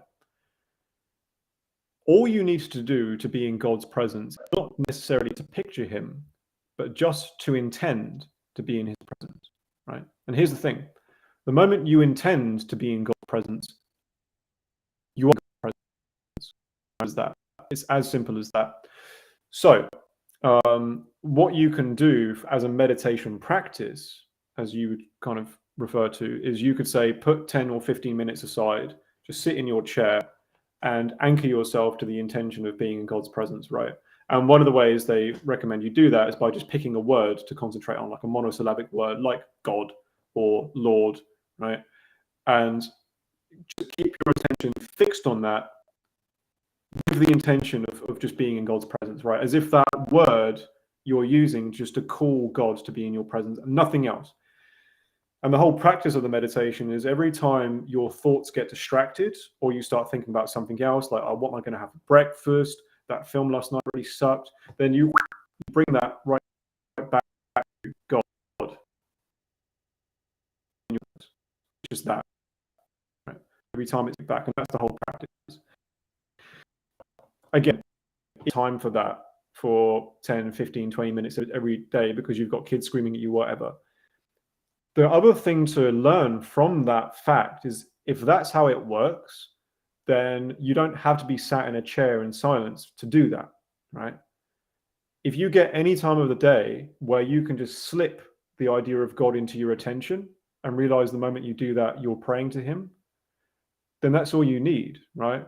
You're just about to change one of your children's, dirty nappy or something. Well, God, right? You've brought him into that moment for a couple of seconds. He's now in your presence, right? You're about to just like do the dishes, or you're about to go to work and build something or whatever, about to cut a bit of metal. God, yeah. And that's always, every time you do that, you are putting yourself in his presence, So it's something that not only needs to have consistent meditation attached to it, but it can be sprinkled throughout the day. As well. Let's do that after I instead of focus on breath. Exactly. And in fact, this is one of the earliest conversations you and I had, right? Because I was asking for your advice on meditation, and I was seeing whether it's comparable to Eastern meditation in any way. And you said the wisest thing about it, which I still live by, they're the same, but they're also complete opposite to the mind. And in Catholic meditation, you fill the mind with God. Yeah.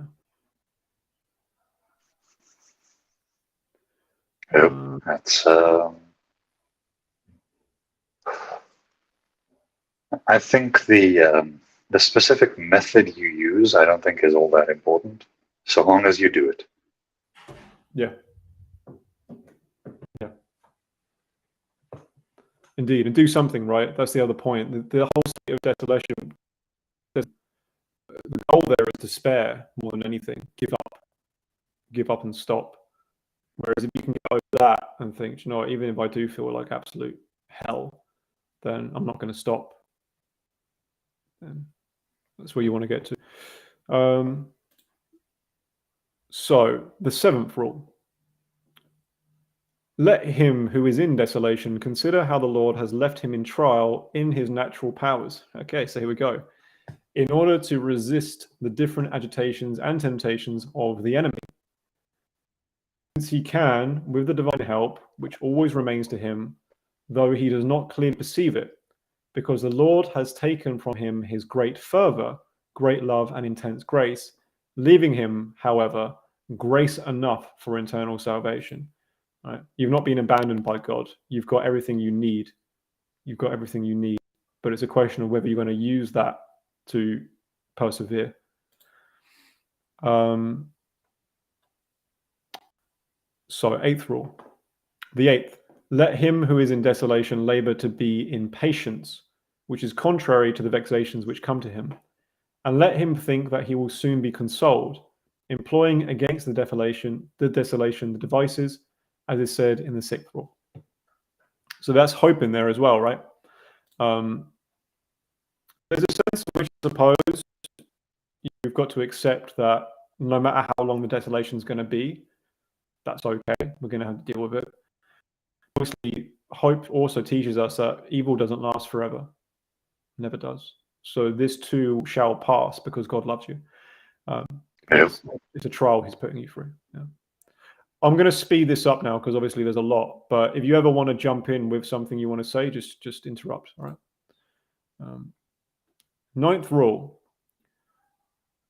There are 3 principal reasons why we find ourselves desolate or in desolation. The first, because of our being tepid, lazy, or negligent in our spiritual exercises, and so through our faults, spiritual consolation withdraws from us. Right? If we're not going to do the work for God, why is he going to do the work for us? In fact, if you think about how much work he does for us, it's miraculous we've got any grace at all.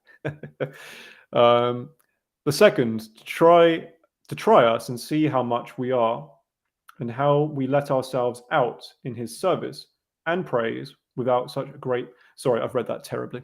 The second, to try us and see how much we are and how much we let ourselves out in his service and praise without such great pay of consolation and great graces, right? If you just pray for him because it makes you feel good, then eventually you pray because of the feeling and not because you love him.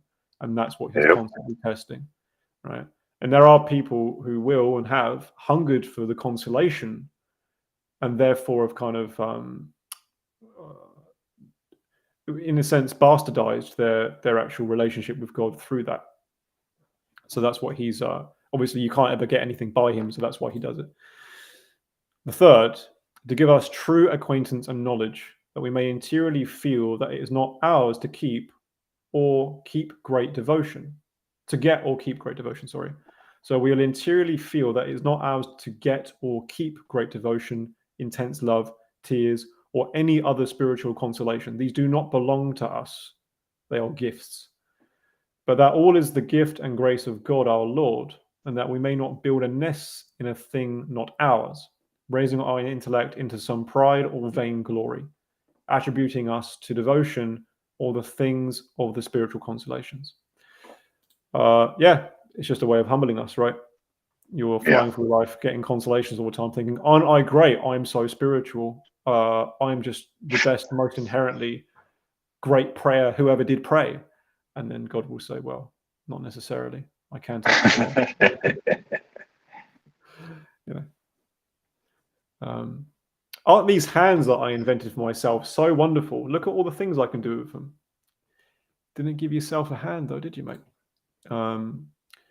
So 10th rule.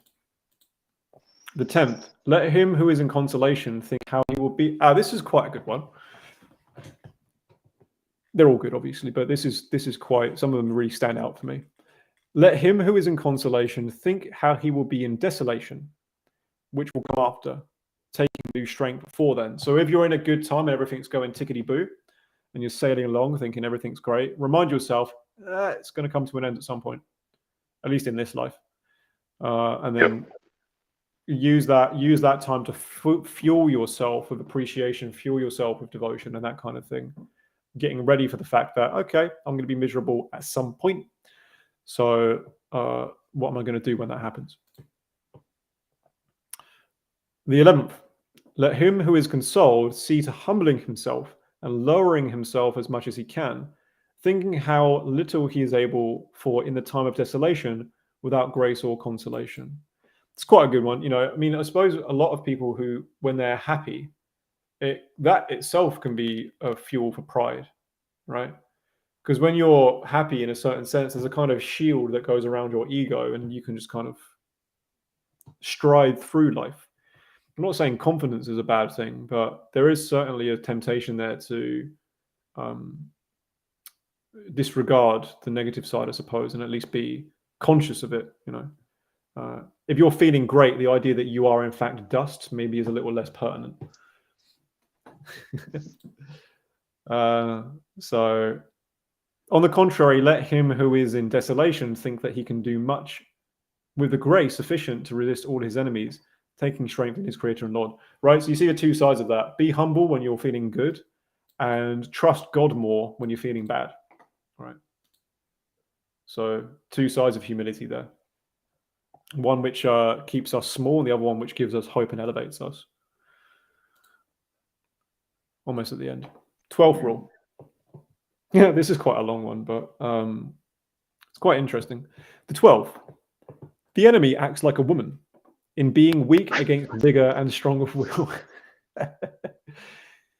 Because as it is the way of the woman when she is quarreling with some man to lose heart, taking flight when the man shows so much courage, and on the contrary, if the man, losing heart, begins to fly, the wrath, revenge, and ferocity of the woman is very great. And so without bond, in the same manner, it is the way of the enemy to weaken and lose heart, his temptations taking flight, when the person who is exercising himself in spiritual things opposes a bold front against the temptations of the enemy, doing diametrically the opposite. Begone, Satan, right? And on the contrary, if the person who is exercising himself commences to have fear and lose heart in suffering and temptations, there is no beast so wild on the face of the earth as the enemy of human nature in following out his damnable intention with so great malice. Right? the devil will smell blood, basically. The devil Yeah. will smell blood, and so will his servants. So the more you give in to temptation, the more they're going to absolutely pile on. So the more you stay steadfast as a habit, as a rule, as something that you can keep to as much as possible, the easier it will be. You know, if you can push him back at the first hurdle, it's way easier. Way easier. But then, of course, even if you don't, as ferocious as the battle is, God's always there with you all the way through. Yeah. That's actually a point that's made quite a lot in the spiritual combat. Yeah. That one of the mental images he proposes there for your battles with your sin and your own nature is as if you are a soldier with a captain you know is will win the battle for you. You simply need to follow his orders. It's a I suppose it's a sort of how do you put it? It's a way of framing faith and hope as having faith and hope in your captain, with the understanding that this captain is Jesus Christ. Yeah, yeah, and the most powerful captain who ever could or has lived. Yeah, yeah. And you should know fully, and have a full faith in the fact that he will win any struggle that he decides to win. So with your best interests yes. utterly at heart, right? Yes. To the point where he is literally willing and already has died for you. So absolutely. So all right. 13th rule. The 13th, likewise, he acts as a licentious lover in wanting to be secret and not revealed. This is quite an interesting one. Bit of nuance here.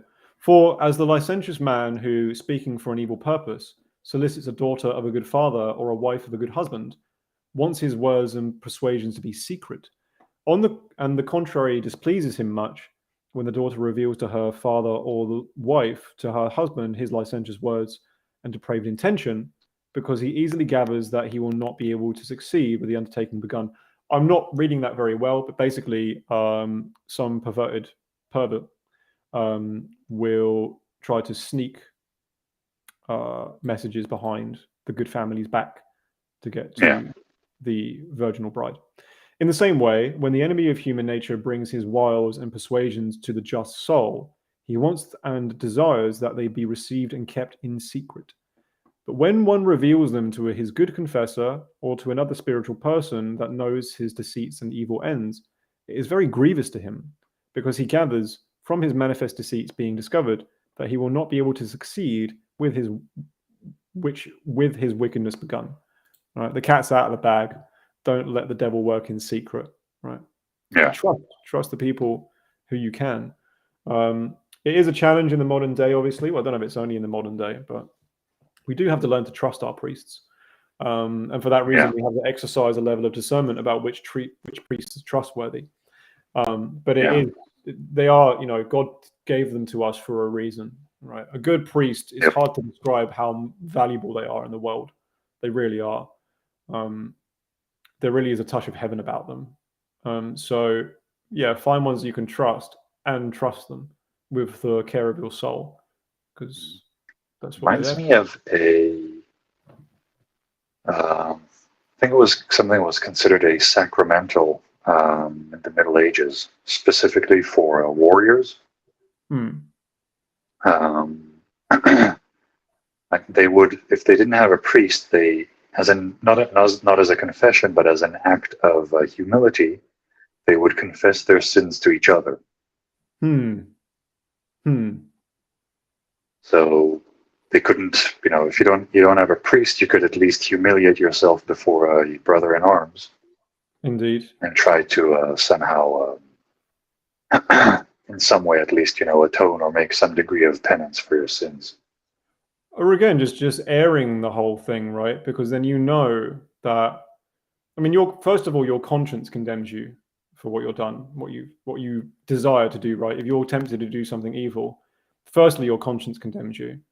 And if you are living say it's your wife, for example, and she's also dedicated to at least trying to be virtuous like you are, then unless she shares exactly the spice as you, will condemn you as well, right?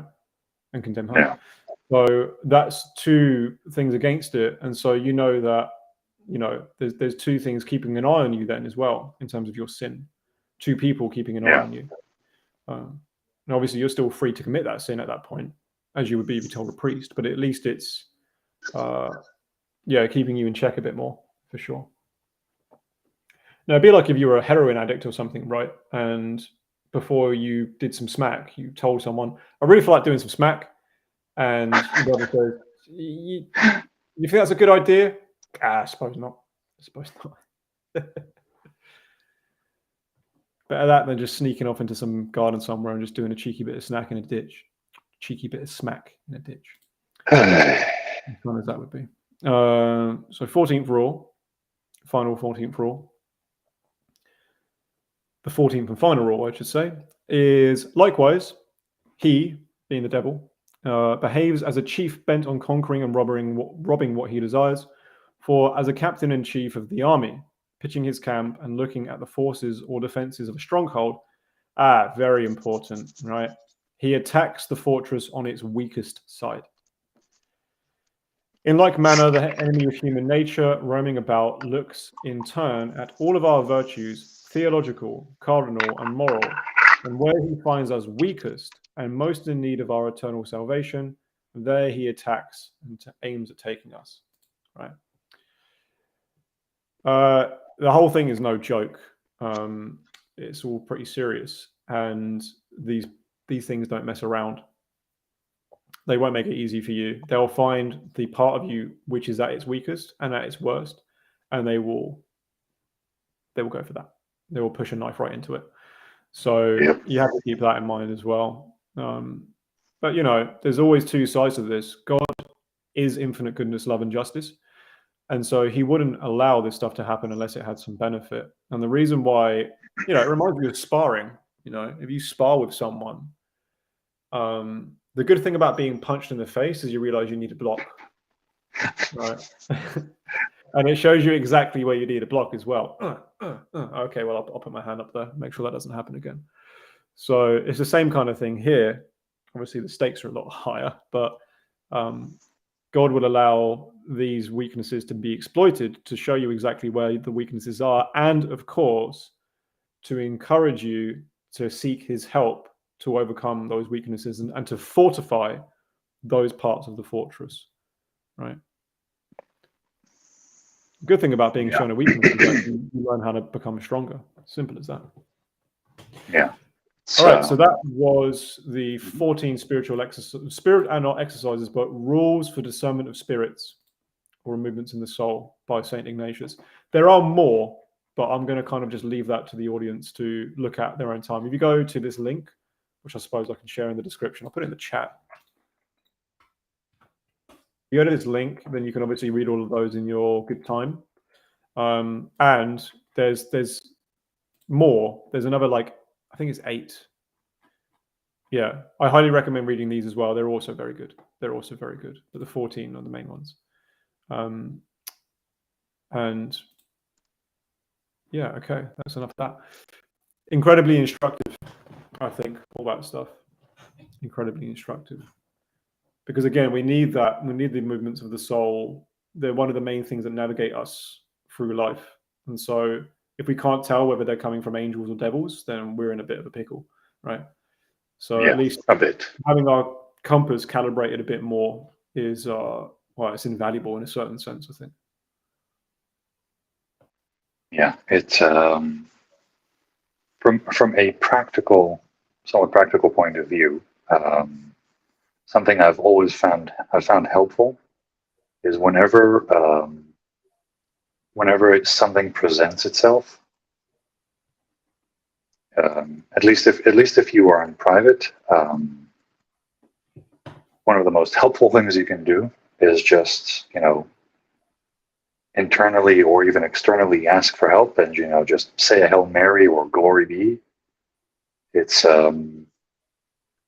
And if you look, you can find this on the internet. You can find hundreds of little prayers that Catholics used to say daily, while milking the cows. Just asking for the cow to be healthy, or for shepherds taking out the flock. Asking for the the dandelions or whatever it is sheep eat to be nourishing and all that.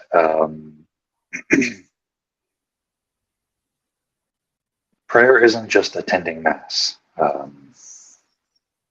That's to put it very lightly. And there's just if you can actually get into the habit of, whenever you are presented with a temptation to pray, well, I wish I could tell you what it's like to be in that sort of situation, but I'm not there yet. I can practice, I imagine. Yeah. Yeah, I think that would be an immense spiritual step. Indeed, because from the devil's point of view, it becomes a kind of lose-lose situation, or from God's point of view, it becomes a win-win situation, right? I mean, from the point of view of the enemy, if you learn to pray and become closer to God every time you're tempted, they're then less motivated to tempt you, right? It's like, oh well, so every time we make him pray, it makes him spiritually stronger. We need to think of something else to do, right? So, was there something else that came to mind? Yeah, I mean, again, a heuristic or a principle you can apply is, and you'll read this in St. Francis. If you're tempted to pray, don't say I'll do it later. Say a quick Jesus prayer or anything at all. Absolutely. Yep. And again, it doesn't even have to be a formal prayer. I mean, what I was about to say is that I read in the work of St. Francis and St. Louis de Montfort, if I remember correctly, that, one Our Father prayed in absolute attention, and with the right intention is worth 1,000 of them said in haste. Right. The quality really is everything for this. So I think you can take that a step further and say, like, even if you just say thank you, right, and you really mean it, and you're really saying it to him, that can be worth an awful lot, right? And then the idea is obviously to build it up to a point where you can be saying all of your Hail Marys in a rosary and all of your Our Fathers and Glory Bees with the same rigor and attention as you would those small prayers. But I think that's the focus, right? Say the small prayers properly first, and then if possible, over time, with his grace, maybe you'll build up to the bigger stuff. Then obviously, that doesn't mean don't say your rosary every day. Say your rosary every day. It's good practice anyway. But the quality is an important thing. Quality is a very important thing. And they can also be personal. I mean, one of the other forms of prayer that I've come across, which is extremely important. And so another book I'd recommend is called How to Converse with God by good old Saint Alphonsus Liguori. I can never spell his name properly.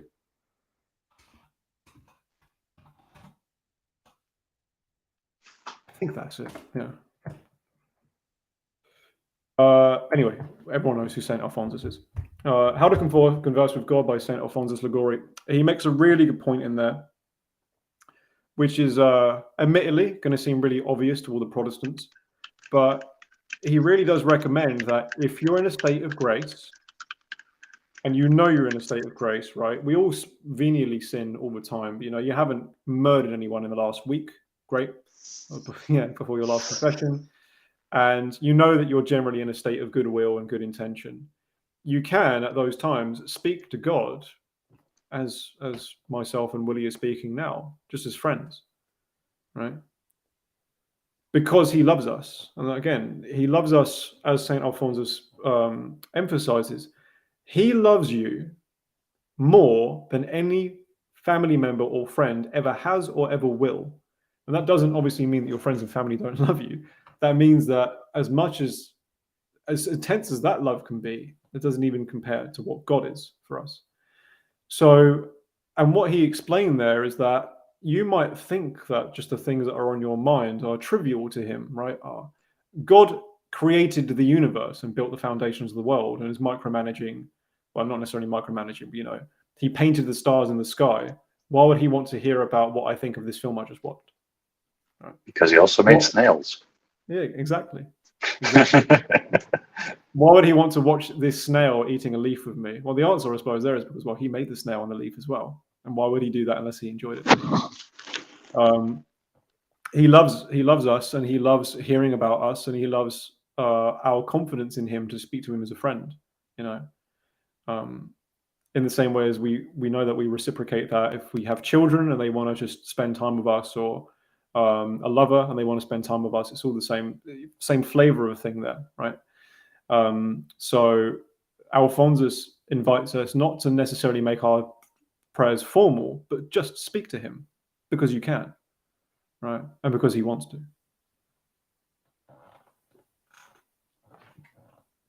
Yeah, as it's a wider point, but I really don't think we understand just how much God loves us. It always reminds me of it's one of the many incidents where the apostles were bickering with each other, and Jesus, tells them, do you not know that you will, have crowns and rule over the tribes of Israel? And it's the sort of thing where, of course, later on, theologians, explain the whole situation, and it's like, if you manage to get into heaven, you will have a job within the celestial hierarchy. You will rule over some aspect of creation. That is how much God wants to give us. Yeah. He literally wants to give us a crown and a throne. So, it also, for me, it also connects, to, Protestant rejection of Mary and her, her titles and honors and her many, graces and authority that she has, Queen of Angels, mediator of graces, etc., etc. You will only find that objectionable if you don't understand how much God actually wants to give us. And if you don't understand how much we're supposed to love each other as well. That's the other thing that came to mind recently. If you're an envious person, you'll say, oh, doesn't it suck that Mary has so much? But if you love other people, including Mary, you think, good for Mary, right? If your if your actual biological mother, for example, was given a throne and you loved her, you wouldn't be like, oh, that sucks, my mum's got a throne. What would that show you to be, right? But if you loved her, you'd be like, you wouldn't be worried about what that means like for you. You'd be like, that's great. That's great. Good on Mary. It's wonderful that good things have come to her, as it's wonderful that good things have come to all the saints, as it's wonderful that good things will come to all people who deserve those good things, and even, frankly, some people who don't deserve them as well, right? So it's good that good things happen to people. As simple as that, So I think that's what struck me. It'll get to a point in heaven where, as much as I know the crowns should be valued because they are crowns, it's not something I'm trivializing. But if I get to heaven, for example, but someone is given like a greater crown than I am, the thought shouldn't be, oh, I wish I had that crown instead. The thought would actually be, I'm glad that person got that crown because good for them. I'm happy if that person has had such a good thing happen to them. Yeah, if we do manage to get to heaven, we won't have envy, and all that. Yeah, so this whole comparison thing is just, again, a skyscraper full of saints would be fantastic. So yeah, we would just be basking in the good of everyone else around us, right? And again, just not even really caring. Whether you get to heaven and God gives you a crown or a broom, it would still be great. Yeah. So yeah, I think on that note, actually, I'm going to wind this one up tonight. Yeah. That's a good place to stop, isn't it? My phone's also running low, so. Do you always do this on your phone? Yeah. You're like a proper YouTube maverick, aren't you? You're in like a full proper studio and you just stick your phone on. Fair play to you, man. God bless you. Good talking to you again. as always. Likewise. Like I said, what I'll do to anyone listening is I'll put those links in the actual description as well. But otherwise, until next time. Right. See you around. God bless you and have a good night. And to everyone in the chat as well, God bless you all. Thanks for stopping in. Thank you.